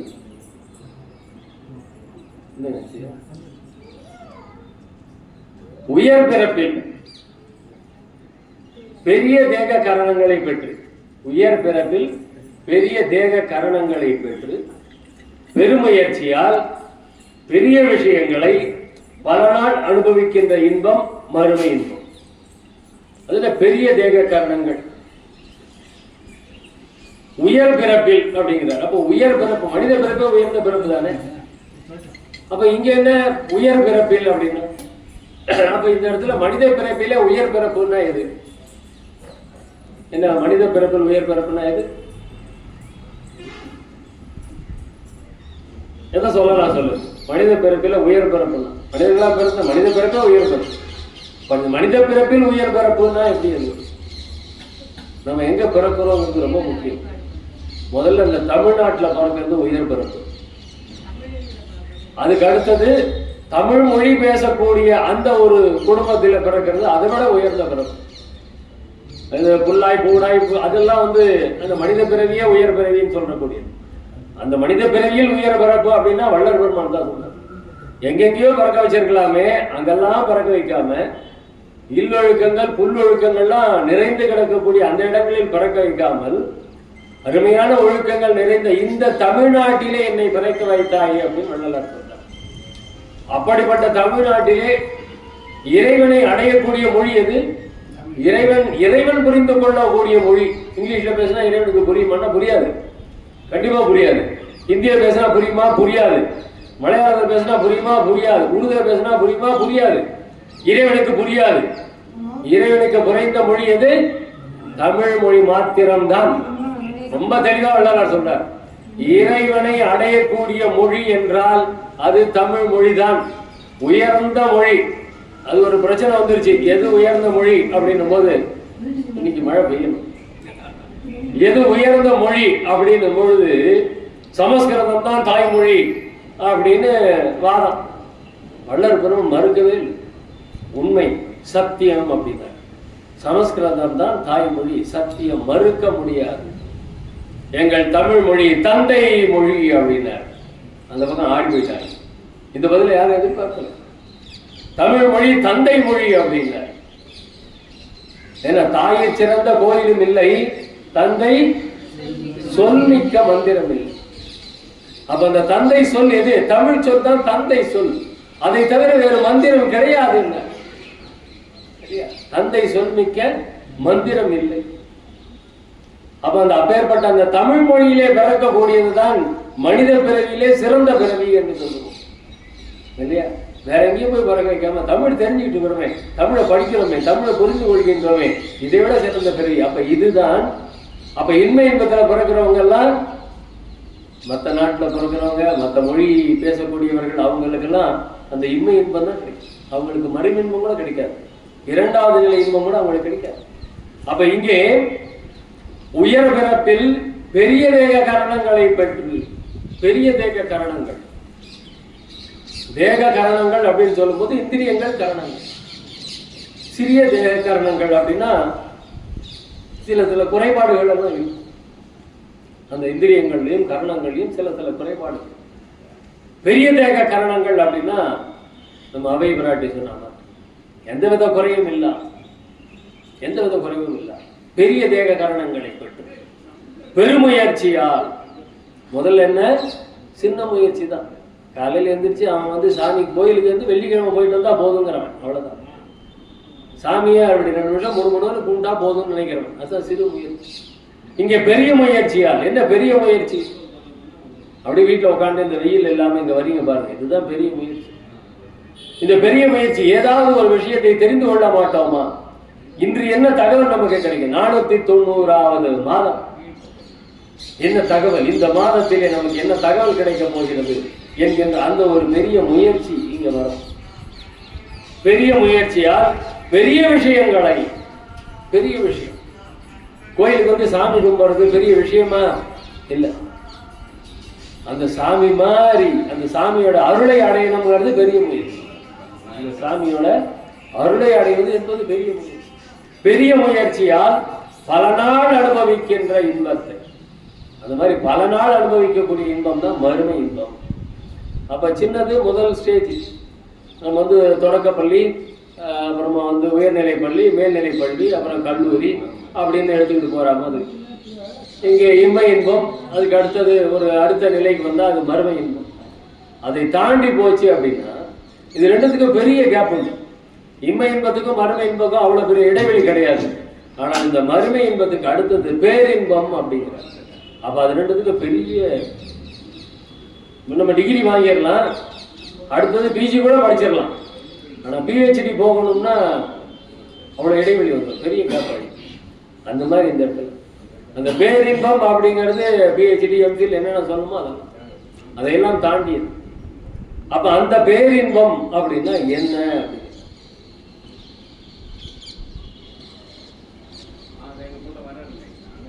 எல்லா தேகங்களையும், எல்லா கரணங்களையும், எல்லா புவனங்களையும், எல்லா போகங்களையும் தமது பூரண இயற்கை விளக்கமாகிய அருட்சக்தியின் சன்னதி விசேடத்தால் தோன்றி விளங்க விளக்கம் செய்விக்கின்ற பூரண இயற்கை உண்மை வடிவினராகிய கடவுளின் பூரண இயற்கை இன்பத்தை பெற்று.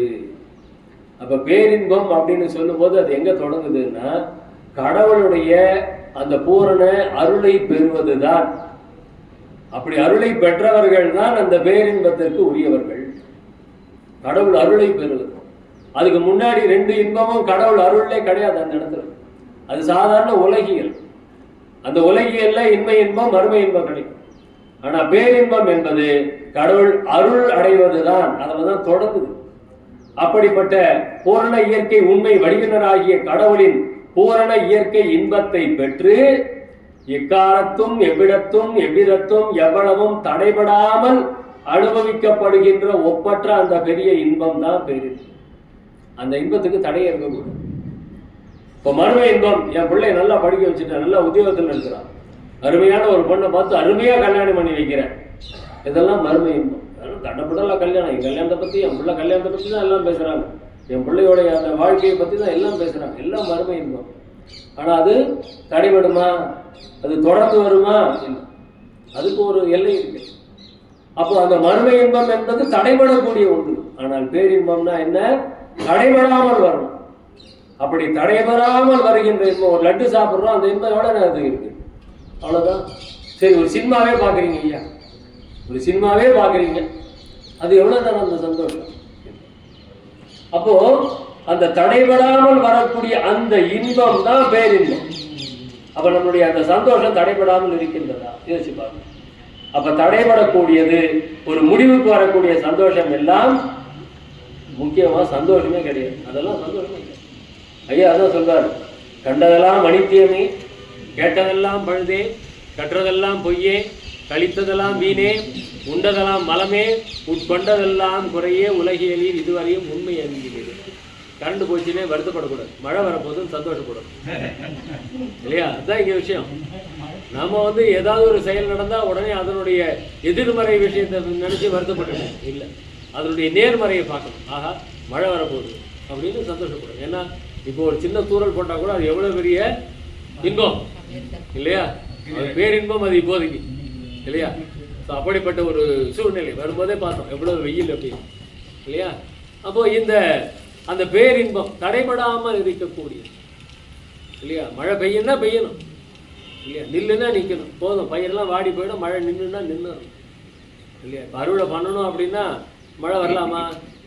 வரக்கூடாது. அப்போ அறுவடை பண்ணுறவங்க என்ன பண்ணுவாங்க? ஐயோ மழை வருதேம்மா இல்லையா? தண்ணி பாய்ச்சணும்னு நினச்சிட்டு இருக்கிறவங்க அடடா மழை வரப்போதேன்னு சந்தோஷப்படுவோம். அப்போ அது எல்லாத்துக்குமே இருக்குது, நல்லது கெட்டது. ஒரு விஷயத்தில் ஒருத்தருக்கு நல்லதாகவும் போடும், இன்னொருத்தருக்கு கெட்டதாகவும் போடும் இல்லையா? அப்போ அது நம்ம எப்படி எடுத்துக்கிறது? அது அவரவர்களுடைய மனப்பக்குவத்தை பொறுத்து அமைகின்றது. அப்போ அந்த பேரின்பம் சொல்ல முடியுமா? சொல்ல முடியாது. இப்போ மழை வர்றது நமக்கு சந்தோஷம், அறுவடை பண்ண போகிறவனுக்கு வருத்தம். அப்போது இந்த பக்கம் சந்தோஷம் இருக்குது, அந்த பக்கம் வருத்தம் இருக்குது. அப்போ அது என்ன இன்பம்? அவ்வளோதான். அப்போ இந்த பேரின்பம் அப்படின்னா அது தடைபடாமல் இருக்க வேண்டும். எக்காலத்தும் எவ்விடத்தும் எவ்வளவும் தடைபடாமல் அனுபவிக்கப்படுகின்ற இன்பம். அது எப்போ வரும்? இன்று வருமோ, நாளைக்கே வருமோ, அல்லது மற்றின்று வருமோ அறியேன் எங்கோவே துன்றுமல வெம்மாயற்று வெளிக்குள் வெளிகடந்து சும்மா இருக்கும் சுகம். அந்த சும்மா இருக்கிற சுகத்துல தான் பேரின்பமே கிடைக்கும். சும்மா இருக்க முடியுதா நம்மளால? அதுதான் முடியாது. அப்படி இருந்துட்டா அப்புறம் என்ன இருக்கு இல்லையா? அப்போ அந்த பேரின்பம். எனக்கு ஒரு ஃபோன் வேணுமா? ரைட்டு.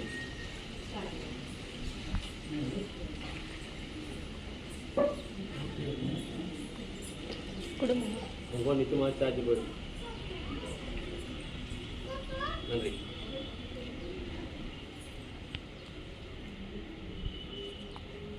எக்காலத்தும் எவ்விடத்தும் எவ்விதத்தும் எவ்வளவும் தடைபடாமல் அனுபவிக்கப்படுகின்ற ஒப்பற்ற அந்த பெரிய இன்பம் பேரின்பம் இல்லையா? அப்போ இந்த பேரின்பம், இன்மை இன்பம், மறுமை இன்பம். அப்போ இந்த இன்மை இன்பத்தை, அந்த இன்மை இன்பம் நமக்கு கிடைச்சது அப்படின்னா அது நம்ம ரொம்ப மட்டமாக நினச்சிட்டோம். இப்போ நான் பேசுனதுல இன்மை இன்பம் ரொம்ப மட்டம், மறுமை இன்பம் அதோட கொஞ்சம் ஒஸ்தி, பேரின்பம் தான் ரொம்ப ஒஸ்தின்னு நினச்சிக்கிட்டோம். இல்லை, அப்படியும் கிடையாது. அந்த இன்மை இன்பமே அடைய முடியாதவர்கள் யார் அப்படின்னா அதுவும் இருக்குது. அப்போ இன்ப இன்பத்தை அடைந்தவர் அப்படின்னு யாரை நம்ம சொல்லலாம் அப்படின்னு அதையும் வள்ளலார் சொல்றாரு. அன்பு, தயவு, ஒழுக்கம், அடக்கம், பொறுமை, வாய்மை, தூய்மை முதலிய சுபகுணங்களை பெற்று.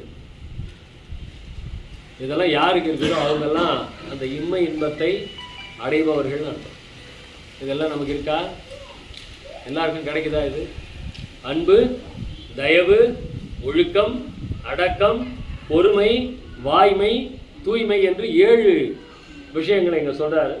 முதலிய சுபகுணங்களை பெற்று விஷய இன்பங்களை வருந்தி முயன்று அனுபவித்து புகழ்பட வாழ்பவர்கள். இன்மை இன்பத்தை அடைந்தவர்கள் என்ன பண்ணணுமா? கஷ்டப்பட்டு தான் அதை நம்ம சம்பாதிக்கணும். அப்படியே போய் நமக்கு விளைச்சல் வந்துடுமான்னா வராது, கஷ்டப்படணும். அப்போ அந்த இன்மை இன்பம் என்பது யாருக்கு கிடைக்குது? இவ்வளோ சுபகுணங்களும் வச்சிருந்தா கூட கஷ்டப்பட்டு வருந்தி முயன்று அனுபவித்து. கஷ்டப்படாமல் எதையாவது no pain no gain, no pain no gain. அப்போ இதுதான் அந்த இன்மை இன்பம் அப்படின்னா அவங்க கஷ்டப்பட்டு படித்து, கஷ்டப்பட்டு பரீட்சை எழுதி, கஷ்டப்பட்டு இன்டர்வியூ அட்டன் பண்ணி, கஷ்டப்பட்டு சம்பாதிச்சு, கஷ்டப்பட்டு வாழ்ந்து, அப்படிதான். அப்போ எல்லாமே அந்த அவன் கஷ்டப்பட்டு வாழ்ந்துட்டு இருப்பான். நம்ம பார்க்குறவன் அவன் பாடுறா பேர்பட்ட வாழ்க்கை இப்போ ஒன்றுமே இல்லையா. ஒரு உதாரணத்துக்கு சரவணா ஸ்டோர் எடுத்துக்கலாம். நம்ம எடுத்துக்கிட்டால் என்ன நினைப்போம்? என்னையா பணம் கொட்டுது அப்படின்னு. அங்கே உள்ளே போய் பார்த்தா தான் அவர் என்ன கஷ்டப்படுறாரு, அந்த நிறுவனத்தை அவர் நடத்துறதுக்கு எவ்வளோ பாடுபடுறாருன்னு அவரை போய் கேட்டால் தான் தெரியும் இல்லையா. அப்போ அந்த கஷ்டப்பட்டு, அப்போ அந்த இன்மை இன்பம் அப்படின்னு சொல்லும் பொழுது எல்லாம் அந்த கஷ்டப்பட்டு சரிங்களா. அடுத்தது மறுமை இன்பம். இந்த இன்மை இன்பத்தில் என்னென்ன கிடைக்குதோ அதெல்லாம் அன்பு, தயவு முதலிய எல்லா சுபகுணங்களையும் பெற்று சுத்த விடைய இன்பங்களை. அப்போ அதுக்கு முன்னாடி இருக்கிறது என்ன இருக்குது? கொஞ்சம் அசுத்தம் கலந்து இருக்குது. அப்போ இங்கே அந்த மறுமை இன்பத்தில் சுத்த விடைய இன்பங்களை எண்ணியபடி தடைபடாமல் முயன்று, எண்ணியபடி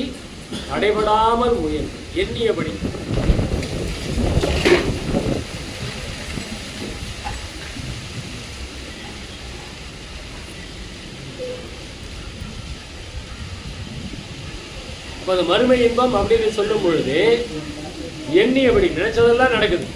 என்ன நடக்குது? நினைச்சதெல்லாம் நடக்குது. அந்த மறுமை இன்பம் எண்ணியபடி முயன்று பல நாள் அனுபவித்து புகழ்பட வாழ்தல். இப்போ வள்ளல் பெருமானுடைய வாழ்க்கை எடுத்துக்கலாம். அவருடைய அண்ணன் சொற்பொழிவு பண்ணுவார். எப்பயுமே அவர் போய் சொற்பொழிவு பண்ணிட்டு வருவார். வள்ளல் பெருமான் அவருக்கு உடம்பு சரியில்லை.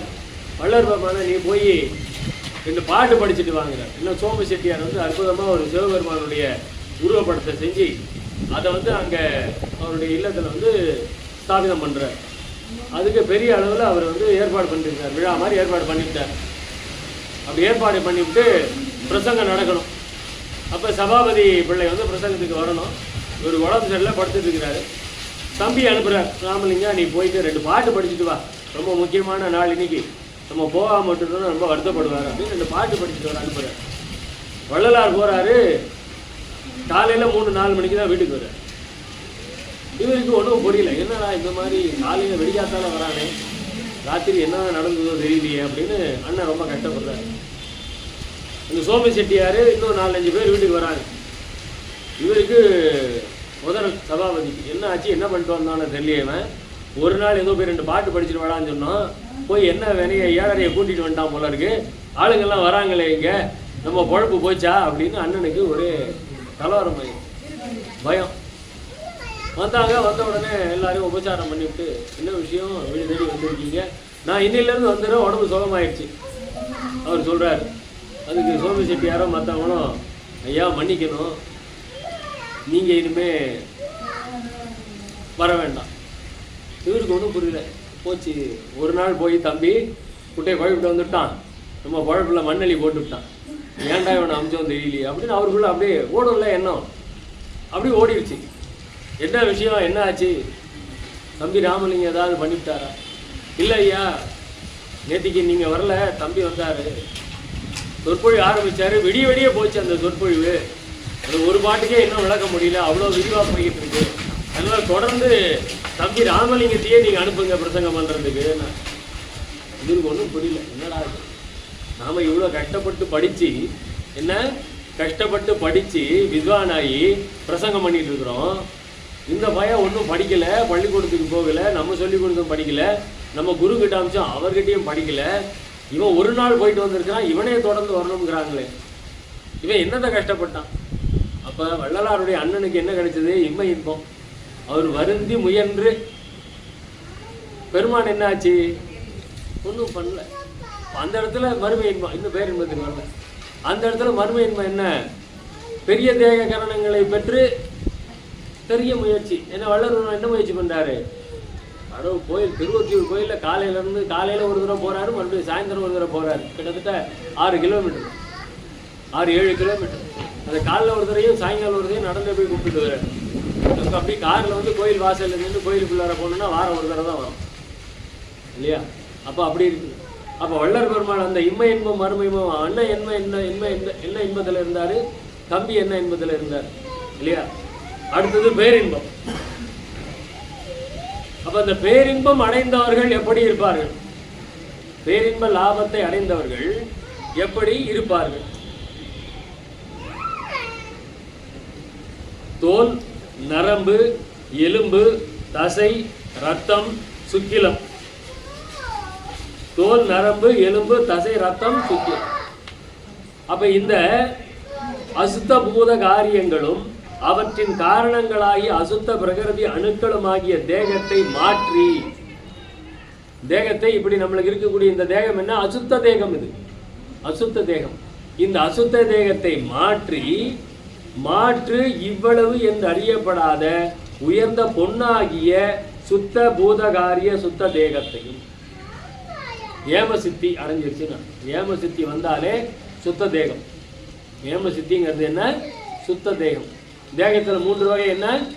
சுத்த தேகம், பிரணவ தேகம், ஞான தேகம். அப்போ இந்த சுத்த தேகம்ங்கிறது ஏமசித்தி, அது இங்கே வந்துருச்சு. பேரின்பம் அடைந்தவருடைய லாபம் என்னன்னா சுத்த தேகத்தை முதலிலே பெறுவார்கள். சுத்த தேகம் வந்துருச்சு. சுத்த தேகம்னா என்ன? சாப்பாடு கிடையாது, சாப்பிட மாட்டாங்க, பசிக்காது. சாப்பிடலன்னா என்ன? மலஜலம் கிடையாது. அப்போ ஆகாரம் உள்ளே இன்டேக்கும் கிடையாது, இன்புட்டும் கிடையாது, அவுட்புட்டும் கிடையாது.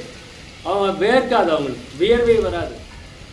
நடந்தாங்கன்னா அவங்களுக்கு நிழல் விழாது. நிழல் விழாமல் யாரையாவது பார்க்குறோமா? இல்லை. நடந்தால் நிழல் விழாதான். ஏன்? ஒளி ஊடுருவி சென்று விடும். அப்படியே பட்டு ஒளி அப்படி உள்ளே போய் வெளியே போயிடும். நமக்கெல்லாம் நிழல் பட்டு ரிஃப்ளெக்ட் ஆகுது, அதனால தான் நிழல் விழுது. அந்த ஒளி நம்ம மேலே பட்டு நம்ம அது ஊடுருவி போக முடியல, அதனால் நிழல் விழுது. அந்த பேரின்ப லாபம் அடைந்தவர்களுக்கு நிழல் வந்து ஒளி அப்படியே ஊடுருவி போயிடும். வள்ளலார் அதனால தான் ஃபோட்டோ எடுக்க முடியல யாராலையும். ஏன் ஃபோட்டோ எடுக்க முடியல? கிளிக் பண்ணால் அது என்ன பண்ணுது? அது உள்ளே போய் வெளியே போயிடுது. அது ரிஃப்ளெக்ட் ஆனால் தான் ஃபோட்டோவில் விழுந்திருப்பாங்க. அப்போ இது இந்த மாதிரி ஆச்சு. அப்போ அந்த சுத்த தேகத்தையும் பொன்வடிவாக தோன்றும் மாத்திரமே அன்றி ஆகாயம் போல் பரிசிக்கப்படாத சுத்த பூத காரண பிரணவ தேகத்தை. பிரணவ தேகம்னா என்ன? பார்க்க முடியும், தொட முடியாது. பிரணவ தேகம்னா பார்க்க முடியும், தொட முடியாது. ஐயா பார்க்கலாம், இப்படி தொட்டா இந்த கையை இப்படி பிடிச்சா நான் பிடிக்க முடியல, அவர் கையை இப்படி பிடிச்சா அப்படி போயிடும். உள்ள ஒன்றும் இருக்காது, நம்ம கை நம்ம கையில் மாட்டாது, அப்படி பிடிச்சி போயிடும். ஆகாயத்தை பார்க்க முடியாது. அதனால தான் இங்கே சொல்றாரு ஆகாயம் போல் அப்படிங்கிறார். ஆகாயம் போல பரிசிக்கப்படாத. ஆகாயத்தை நம்ம பார்க்க தான் முடியும், தொட முடியுதா? ஆகாயத்தை தொட முடியாது. ஆகாயம் போல் பரிசிக்கப்படாத சுத்த பூத காரண பிரணவ தேகத்தையும், அடுத்தது தோன்றப்படுதலும் இன்றி ஆகாயம் போல் விளங்குகின்ற ஞான தேகத்தையும். இப்போ ஆகாயம் நம்ம பார்க்க முடியுதுன்னு நினச்சிட்டு இருக்கிறோம், ஆனால் உண்மையிலேயே அது ஆகாயமா? அது ஆகாயம் கிடையாது, வெட்ட வெளி அப்படியே போய்கிட்டே தான் இருக்கும். நம்ம நீளமாக பார்க்கறதுன்னா இங்கே இருக்கக்கூடிய ரிஃப்ளெக்ஷன் தான், கலர் ரிஃப்ளெக்ஷன் தான். இங்கே இருக்கக்கூடிய கலர் வந்து மேலே பிரதிபலிக்குது, வேற ஒன்றுமே கிடையாது. அந்த கடல் நீரினால உடனே கடல் தண்ணி நீளமாக இருக்குது, அது பிரதிபலிக்குதுன்னு இல்லை. கடல் நீரினால் பிரதிபலிக்கப்படுகின்ற அந்த நீல வண்ணம், அவ்வளோதான். அதை தான் நம்ம ஆகாயம்னு சொல்லிட்டு வரோம். உண்மையிலேயே அங்கே ஒன்றும் கிடையாது, போக போக போய்கிட்டே தான் இருக்குது. அப்படியே பிரபஞ்சம் யோசிச்சு பாருங்கள், பூமி உருண்டையாக சுற்றிக்கிட்டே இருக்குது, பூமி உருண்டையாக சுற்றிக்கிட்டே இருக்குது, அவ்வளோதான். பூமிக்கு மேலே என்ன இருக்குது? ஒன்றும் கிடையாது, அப்படியே போதும் இல்லையா? அப்போ அதை தான் இங்கே கொடுக்குறாரு. தோன்ற படுதலமின்றி ஆகாயம் போல் விளங்குகின்ற ஞான தேகம். இப்போ ஞான தேகம்னா பார்க்கவும் முடியாது. சுத்த தேகம்னா தொட முடியும், பார்க்க முடியும், பேச முடியும், எல்லாம் பண்ண முடியும். ஆனால் அவங்களுக்கு வேர்வை இருக்காது, நிழல் விழாது, அவங்களுக்கு மலஜலம் கிடையாது, ஆகாரம் கிடையாது. சுத்த தேகம். பிரணவ தேகம்னா பார்க்க முடியும், தொட முடியாது. ஞான தேகம்னா பார்க்கவும் முடியாது, நம்மளால பார்க்க முடியாது. அவங்க நம்மளை பார்க்கணும்னு நினைச்சாதான் நம்ம பார்க்க முடியும். அவங்க நினைக்கணும், அவங்கள பார்க்கணுன்னாலும் அவங்க நினைக்கணும், அப்போதான் நம்மளால அவங்கள பார்க்க முடியும். அதுதான் ஞான தேகம். பார்க்கவும் முடியாது, நம்ம தான் முடியும். ஆகாயம் இருக்குதுன்னு நம்பிக்கிட்டு தானே இருக்கிறோம். யாராவது ஆகாயம் இல்லை அப்படின்னு சொல்கிறோமா? யாராவது மறுத்து பேசியிருக்காங்களா? இல்லை. நம்பிக்கை.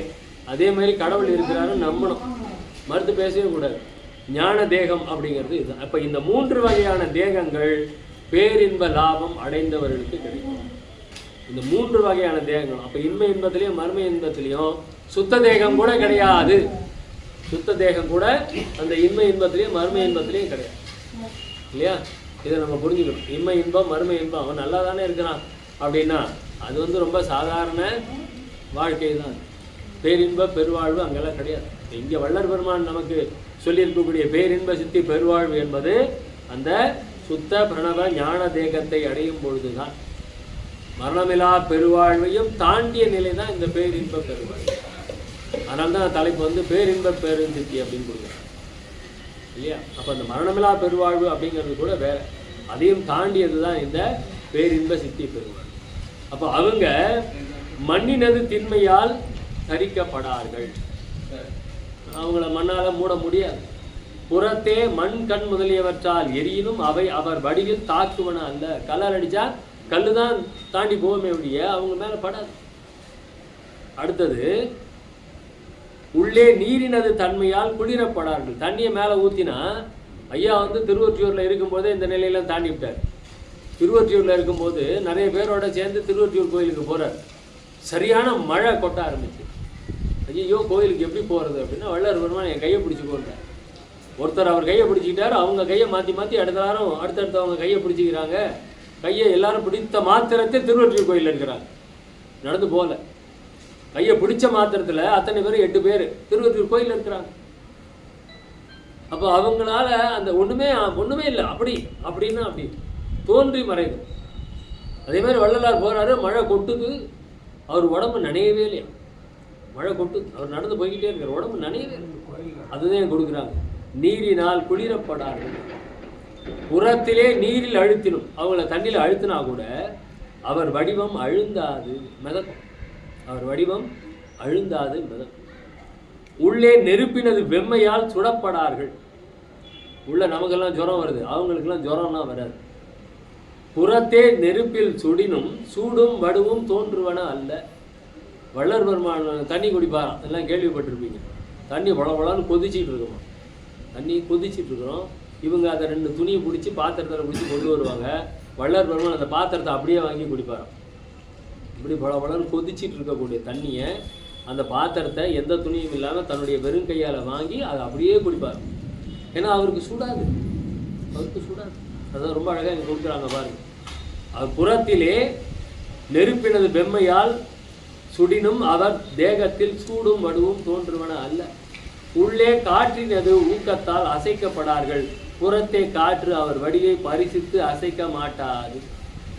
இந்த காற்று உள்ளேயும் அவரை ஒன்றும் பண்ணாது, வெளியும் எவ்வளோ புயல் அடித்தாலும் அவரை ஒன்றும் பண்ண முடியாது, அவர் அசைக்க கூட முடியாது. அப்படிப்பட்ட ஒரு தேகம். அடுத்தது, உள்ளே ஆகாயத்தினது கலப்பினால் அந்தரிக்கப்படார்கள். புறத்தே ஆகாயம் அவர் தேகத்தை அந்தரிக்க மாட்டாது. ஆகாயம் நம்ம உடம்புக்குள்ளார ஆகாயம் இருக்கா இல்லையா? வெளி இருக்கு, உடம்புக்குள்ளாரையும் வெற்றிடமெல்லாம் இருக்கு. அப்போ அந்த ஆகாயத்தில் அந்தரிக்கப்படார்கள். அந்தரித்தல்னா என்ன தெரியுமா? கபலீகரம்னு சொல்லுவாங்க. காண போயிடுவாங்க, அவ்வளோதான். என்ன ஆச்சுன்னே தெரியாது. ஏன் வான் கலந்த மாணிக்க வாசகர் வள்ளலார் பாடுறார். மாணிக்க வாசகர் என்ன ஆனார்? கலந்துட்டார். கபலீகரம்னு சொல்லுவாங்க. அப்போ அவர் இந்த வான் கலந்த மாணிக்க வாசகர், அதுதான் உதாரணமாக, ஆன்மீக உதாரணமாக அதை தான் சொல்ல முடியும். அப்போ இங்கே வள்ளல் பெருமானுடைய உள்ளே இருக்கக்கூடிய அது வெளியில் அந்தரிக்கப்படாமல் இருக்குது. அந்த என்ன ஒரு பர்முடா ட்ரையாங்கல்னு சொல்லுவாங்க, எல்லாம் கேள்விப்பட்டிருக்கீங்க. அங்கே என்ன நடக்குதுன்னு இன்னும் யாராலையும் கண்டுபிடிக்க முடியும். பர்முடா ட்ரையாங்கல், அங்கே வானத்தில் போகிற எல்லா பிள்ளைனும் அங்கே போச்சுன்னா காண போயிடும். அந்த ஏரியாவை கிராஸ் பண்ணும்போது காணாமல் போயிடும். அது வந்து ஒரு அதிகமான ஒரு புவியீர்ப்பு தன்மை வந்து அது மொத்தமாக இழுத்துக்குதுன்னு சொல்கிறாங்க, அவ்வளோதான். ஆனால் எந்த விதமான விஞ்ஞான கருவிகளும் அந்த இடத்துல என்ன நடக்குதுன்னு இன்னும் கண்டுபிடிக்க முடியவில்லை. கருப்பு ஓட்டை சொல்லுவாங்க, பர்முடா ட்ரையாங்கிள்.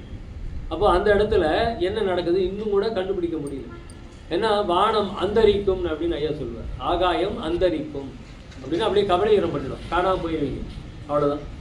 ஆனால் வள்ளல் பெருமான் இந்த பேரின்ப லாபத்தை அடைந்தவர்கள் அந்த தேகம் காணாமல் போகாது, வானத்தால் ஆகாயத்தால் அந்தரிக்கப்பட மாட்டாது அப்படிங்கிறது. அப்படிப்பட்ட ஒரு அற்புதமான ஞான தேகம்.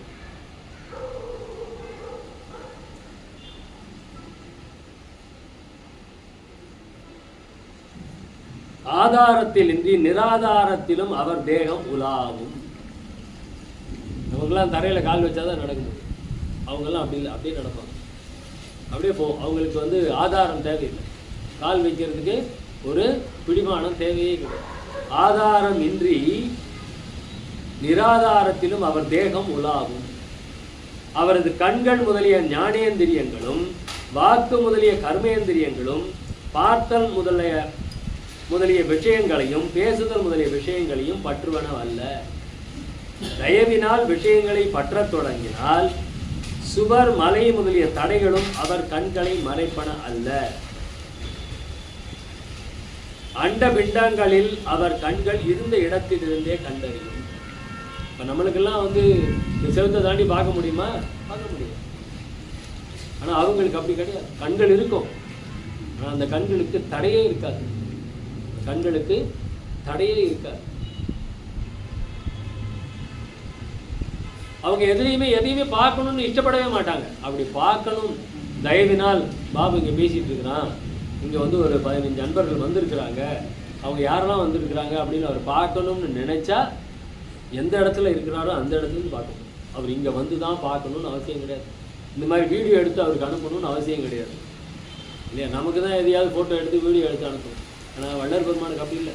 அவர் எங்கே இருந்தாலும் அங்கே இருந்து, இப்போ தான் நினச்சிக்கிட்டேன், பெருமானே மழை வந்துடும்னு பெருமையாக பேசிக்கிட்டோம், மழை இன்னும் வரல, காற்று தான் வந்துட்டு இருக்கு. அப்போது இங்கே அதுதான் கொடுக்குறார். அவரது கண்கள் முதலிய ஞானேந்திரியங்களும் வாக்கு முதலிய கர்மேந்திரியங்களும் பார்த்தல் முதலிய விஷயங்களையும் பேசுதல் முதலிய விஷயங்களையும் பற்றுவன அல்ல. தயவினால் விஷயங்களை பற்ற வேண்டில் சுவர் மலை முதலிய தடைகளும் அவர் கண்களை மறைப்பன அல்ல. அண்டபிண்டங்களில் அகம்புறம் முதலிய இவ்விடத்தும் உள்ள விஷயங்களை அவர் கண்கள் இருந்த இடத்திலிருந்தே கண்டறியும், செவிகள் இருந்த இடத்திலிருந்தே கேட்டறியும். எவ்விடத்தில் இருக்கின்ற ரசங்களையும் அவர் இருந்த இடத்திலிருந்தே சுவைத்தறியும். எவ்விடத்தில் இருக்கின்ற பரிசங்களையும் அவர் மெய் இருந்த இடத்திலிருந்தே பரிசித்தறியும். எவ்விடத்தில் இருக்கின்ற கந்தங்களையும் அவர் நாசி இருந்த இடத்திலிருந்தே முகர்ந்தறியும். எவ்விடத்தில் இருக்கின்றவர்களுக்கும் அவரது கைகள் இருந்த இடத்திலிருந்தே கொடுத்தல் கூடும். எவ்விடத்திலும் அவரது கால்கள் இருந்த இடத்திலிருந்தே நடத்தல் கூடும். அவங்க எங்க இருக்கிறாங்களோ அங்க இருந்தா போதும். ஆனா இது வள்ளல் பெருமான் சாதிச்சு காமிச்சிருக்கிறார் இல்லையா? வள்ளல் பெருமான் ஞான சபையில கொடி மரம் வைக்கணும், அதுக்கு ஒரு மரம் தேடணும். எல்லாரும் ஐயா எந்த மரத்தை தேர்ந்தெடுக்கிறது, சென்னைக்கு போங்கன்ட்டார். அவங்க எல்லாம் சென்னைக்கு வந்துட்டாங்க. வள்ளலார் வடலூர்ல இருக்கிறார், பிரசன்னம் பண்ணிட்டு இருக்காரு. இவங்க எல்லாம் சென்னைக்கு போகிறாங்க, அந்த மரத்தொட்டிக்கு போகிறாங்க. வள்ளலார் ஒரு மரத்து மேலே நடந்துக்கிட்டு இருக்கிறார். நடந்துட்டு இந்த மரத்தை தேர்வு செய்து கொள்ளுங்கள் அப்படின்னு சொல்லிட்டு அவர் கிளம்பிட்டார். இவங்க போயிட்டு வர்றதுக்கு 1 நாள் 2 நாள் பிடிக்குது. வள்ளல் பெருமான் வந்துட்டார். இவங்கெல்லாம் அந்த மரத்தெல்லாம் தேர்ந்தெடுத்துக்கிட்டு வந்துட்டாங்க. வந்துட்டு வள்ளல் பெருமான் வந்து மரத்தை தேர்வு செய்து கொடுத்தார் அப்படிங்கிறாங்க. இங்கே இருக்கிறவங்களாம் சிரிக்கிறாங்க. என்னையா சொல்கிறீங்க? ஆமாங்க, நேற்றுக்கு வள்ளலார் அந்த மரத்தொட்டிக்கு வந்தார். எந்த மரத்து மேலே அவர் நடந்துக்கிட்டு மரத்து மேலே நடந்துக்கிட்டு இருந்தார், அந்த மரத்தை எடுத்துக்க சொன்னார். மறுபடியும் சிரிக்கிறாங்க. என்னையா ஆச்சு உங்களுக்கு? என்னையா ஆச்சு? நல்லா தானே இருந்தீங்க, ஏன் என்னையா சொல்கிறீங்க? வள்ளலார் நேற்று முழுக்க இங்கே தான் எங்கள் கூட இருந்தார். அவர் எங்கள் கூட தான் இருந்தார். நீ என்ன சென்னைக்கு வந்தார், மரத்தொட்டியில் இருந்தார், மரத்து மேலே நடந்தார். அப்படிப்பட்ட அற்புதங்கள் வள்ளல் பெருமான் செய்தார். என்ன, இருந்த இடத்தில் இருந்தே அவர் கால்கள் எங்கே போகணுமோ அங்கே போக முடியும். இருந்த இடத்திலிருந்தே அவர் என்ன கொடுக்கணுமோ அதை கொடுக்க முடியும். இருந்த இடத்துல இருந்து என்ன பேசுகிறாங்களோ அதை கேட்க முடியும், என்ன சொல்கிறாரோ அதை சொல்ல முடியும். வள்ளல் பெருமான் அந்த 9 வயசில் பிரசங்கம் பண்ணதை அவர் கதை சொல்லுவாங்க, ஒரு குறிப்பு இருக்கிறது. அவர் பேசுறது வந்து சரியாக கேட்கல அப்படின்னா வள்ளல் பெருமான் அப்படி பண்ணிட்டு பேசினாராம். தெருமொத்தத்துக்கும் கேட்டுச்சான், அது தெருமொத்தத்துக்கும் கேட்டு. அந்த தெரு திரும்பும் போதே வள்ளல் பெருமான் பிரசங்கத்தை கேட்டுக்கிட்டு தான் உள்ளே வராங்க. அந்த காலத்து தெருவெல்லாம் இப்போ இருக்கிற மாதிரி டெஜெண்டெல்லாம் கிடையாது. அது பாட்டுக்கு இருக்கும். ஒரு தெருவுடைய ஒரு வீட்டோட வாசல் தெருவில் ஒரு பக்கமும் இன்னொரு பின்வாசல் பின்பக்க தெருவுலேயும் இருக்குமா இல்லைங்களா? அந்த மாதிரி வீடு பார்த்துருக்கீங்கள? எங்கள் தாத்தா வீடெல்லாம் அப்படி தான் இருக்குது. 2 தாத்தாக்களுக்கும் வீடு வந்து வாச பக்கம் ஒரு தெரு, பின்பக்கம் கொல்ல பக்கம் இன்னொரு தெரு இருக்கும். அந்த மாதிரி தான் நீட்டாக இருக்கும் வீடு. அப்போ அந்த தெரு எடுத்திங்கன்னா அது ஒரு 2 கிலோமீட்டர் 3 கிலோமீட்டருக்கு போகும் அந்த தெருவெல்லாம். அந்த மாதிரி அப்போ வள்ளல் பேசுறது அந்த தெருமுனையில் கேட்கணும். அதை கேட்டுக்கிட்டே தான் உள்ளே வருவோம். அந்த மாதிரி ஒரு குரல் வளம். அப்போ இருந்த இடத்தில் இருந்தே எல்லாமே சொல்கிறாங்க. இருந்த இடத்தில் இருந்தே கண்டறியும், கேட்டறியும், கொடுத்தறியும். நான் இருந்த இடத்தில் இருந்தே அவர் எல்லா பரிசங்களையும், அவர் மெய் இருந்த இடத்திலிருந்தே பரிசித்தறியும். எவ்விடத்திருக்கின்ற கந்தங்களையும் அவர் நாசி இருந்த இடத்திலிருந்தே முகர்ந்தறியும். எவ்விடத்தில் இருக்கின்றவர்களுக்கும் அவரது கைகள் இருந்த இடத்திலிருந்தே கொடுத்தல் கூடும். எவ்விடத்திலும் அவரது கால்கள் இருந்த விடத்திலிருந்தே நடத்தல் கூடும். அவரது வாக்கு எவ்விடத்தில் இருக்கின்ற எவ்வவர்களோடும் இருந்த இடத்திலிருந்தே பேசுதல் கூடும். இங்கே நம்மகிட்ட பேசிட்டு இருப்பாரு, அதே நேரத்தில் வெளியில் யார்கிட்டையாவது ஏதாவது ஒரு இடத்துல வேற யார்கிட்டையாவது பேசிட்டு இருப்பார். அப்போ இந்திரியங்கள் இடந்த இடத்திலிருந்தே எவ்விடத்தும் ஆனந்தித்தல் கூடும். அவரது மனமுதலான கரணங்கள் எப்படிப்பட்ட விஷயங்களையும் பற்றுவன அல்ல. தயவினால் பற்ற தொடங்கில் எல்லா உயிர்களினது எல்லா சங்கற்ப விகற்பங்களையும் ஒரு நிமிடத்தில் ஒருங்கே நினைத்து விசாரித்து நிச்சயித்து கொள்ளும். இந்த உலகத்தில் இருக்கிற அத்தனை மனிதர்களும் என்ன நினைக்கிறாங்க அப்படின்னு அவர் நினைக்கணும்னு நினைச்சா ஒரு நிமிஷத்துல அத்தனை பெயருடைய எண்ணங்களும் அவருக்கு தெரியும். உலகத்தில் இருக்கிற அத்தனை பெயருடைய எண்ணம் அது மொத்தமும் அவருக்கு அங்கே தெரிந்துவிடும்.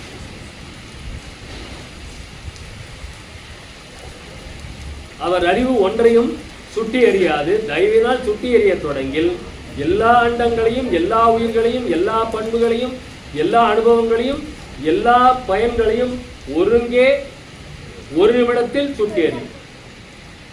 இது மாதிரி அவருடைய அந்த பேரின்ப லாபத்தை பெற்றவர்கள் எப்படி இருப்பார்கள் அப்படின்னு அவ்வளவு விஷயங்களை வள்ளல் பெருமான் இங்கே நமக்கு எடுத்து சொல்லியிருப்பார்.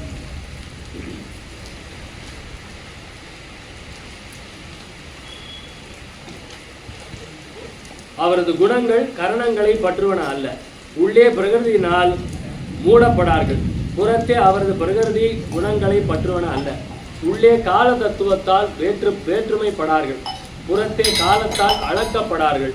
புறத்தே நீதியால் அவரது திருமேனி வரைபடாது.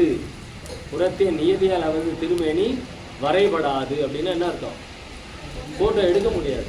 அவங்கள புறத்தில் நம்மளால போட்டோ பிடிக்க முடியாது. வள்ளலார போட்டோ எடுக்க முடியல.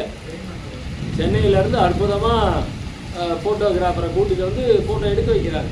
குழந்தை பருவத்திலிருந்தே வள்ளல் பெருமான் வந்து ஃபோட்டோவில் விழு. அதுதான் விஷயம். அவர் கூட இருக்கிற வேலாய முதலியாருக்கு ஃபோட்டோ இருக்குது. இந்த ரத்ன முதலியாருக்கு ஃபோட்டோ இருக்குது. பால் ஃபோட்டோ. நன்றி. அப்போ அவருடைய அந்த புறத்தை அவருடைய தேகம் மறைபடாது. அவரை ஃபோட்டோ எடுக்க முடியாது அப்படிங்கிறார்.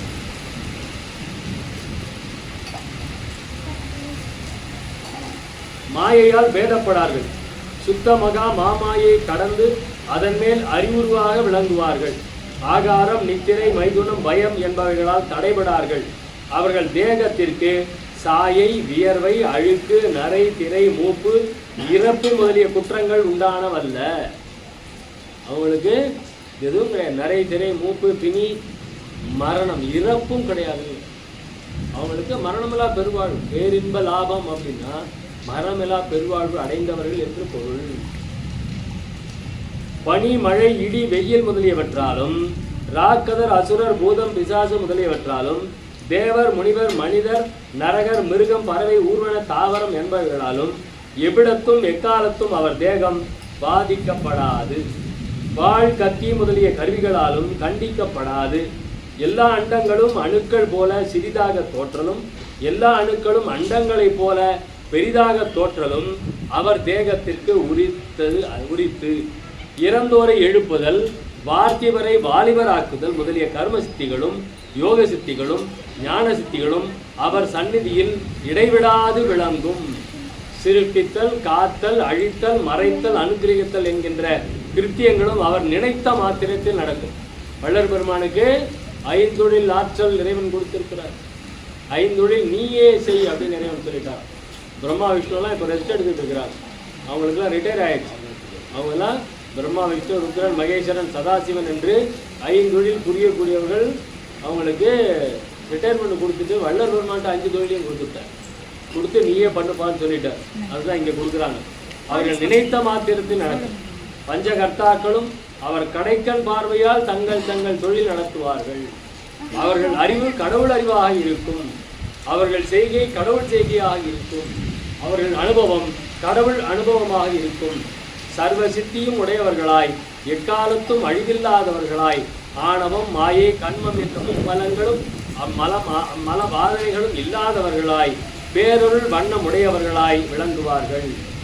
ஜடமாகிய ஒரு துரும்பும் அவரது திரு நோக்கத்தால் உயிர் பெற்று பஞ்ச கிருத்தியங்களும் செய்யும். அகவல்ல சொல்ற அருளலாது அணுவும் அசைந்திடாது, அருள் பெறில் துரும்பும் ஓர் ஐந்தொழில் புரியும். அருள் பெறில் துரும்பும் ஓர் ஐந்தொழில் புரியும். அதுதான் இங்க கொடுக்குறாங்க. ஒரு ஜடமாகிய ஒரு துரும்பும் அவரது திரு நோக்கத்தால் உயிர் பெற்று பஞ்ச கிருத்தியங்களும் செய்யும். அவரது பெருமை வேதாந்த, சித்தாந்த, கலாந்த, போதாந்த, நாதாந்த, யோகாந்தம் என்கின்ற 6 அந்தங்களிலும் விளங்கும். அவற்றை கடந்தும் விளங்கும் என்று அறியுங்கள். ஆகமமும் ஆரணமும்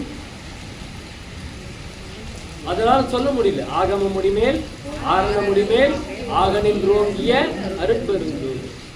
அருட்பெருஞ்சோதி ஆண்டவருடைய பெருமையை ஆகமத்தாலும் ஆரணத்தாலும் சொல்ல முடியல. அது என்ன சொன்னாலும் அதை தாண்டி இருக்கிறார். இவர் இப்படிப்பட்டவர்னா இல்ல அதையும் தாண்டி இப்படிதான் ஆகமங்களும் ஆரணங்களும் என்ன சொல்லுகின்றனோ அதை தாண்டி, அதுதான் இங்க கொடுக்கிறார். இந்த 6 அந்தங்களிலும் விளங்கும், அவற்றை கடந்தும் விளங்கும் என்று அறிய வேண்டும்.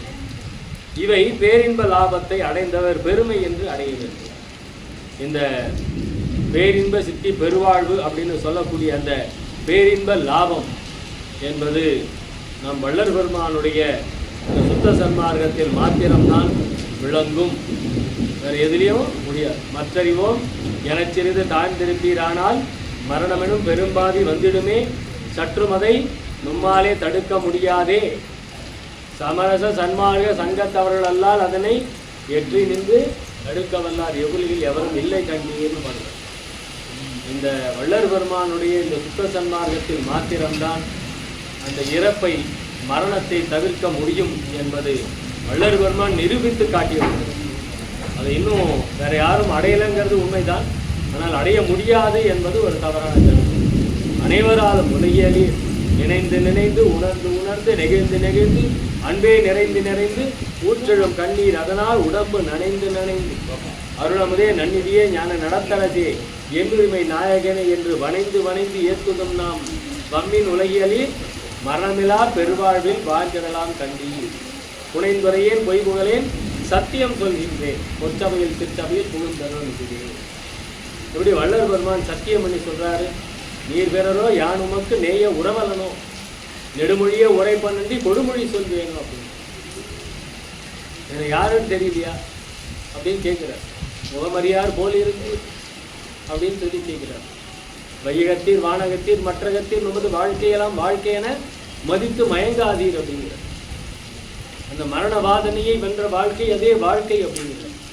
அதனால ஆடாதீர் சற்றும் அசையாதீர், வேறொன்றை நாடாதீர், பொய்யுலகை நம்பாதீர், சன்மார்க்க சங்கத்தை சார்வீர் என்று சொல்லி அற்புதமான இந்த நாளை அற்புத நாளாக்கிய இந்த அவையினருக்கு நன்றி பாராட்டி, இந்த கருணை மழையை நமக்கு பொழிவிக்க செய்த வள்ளல் பெருமானுக்கு நன்றி பாராட்டி விடைபெறுகிறேன். நன்றி.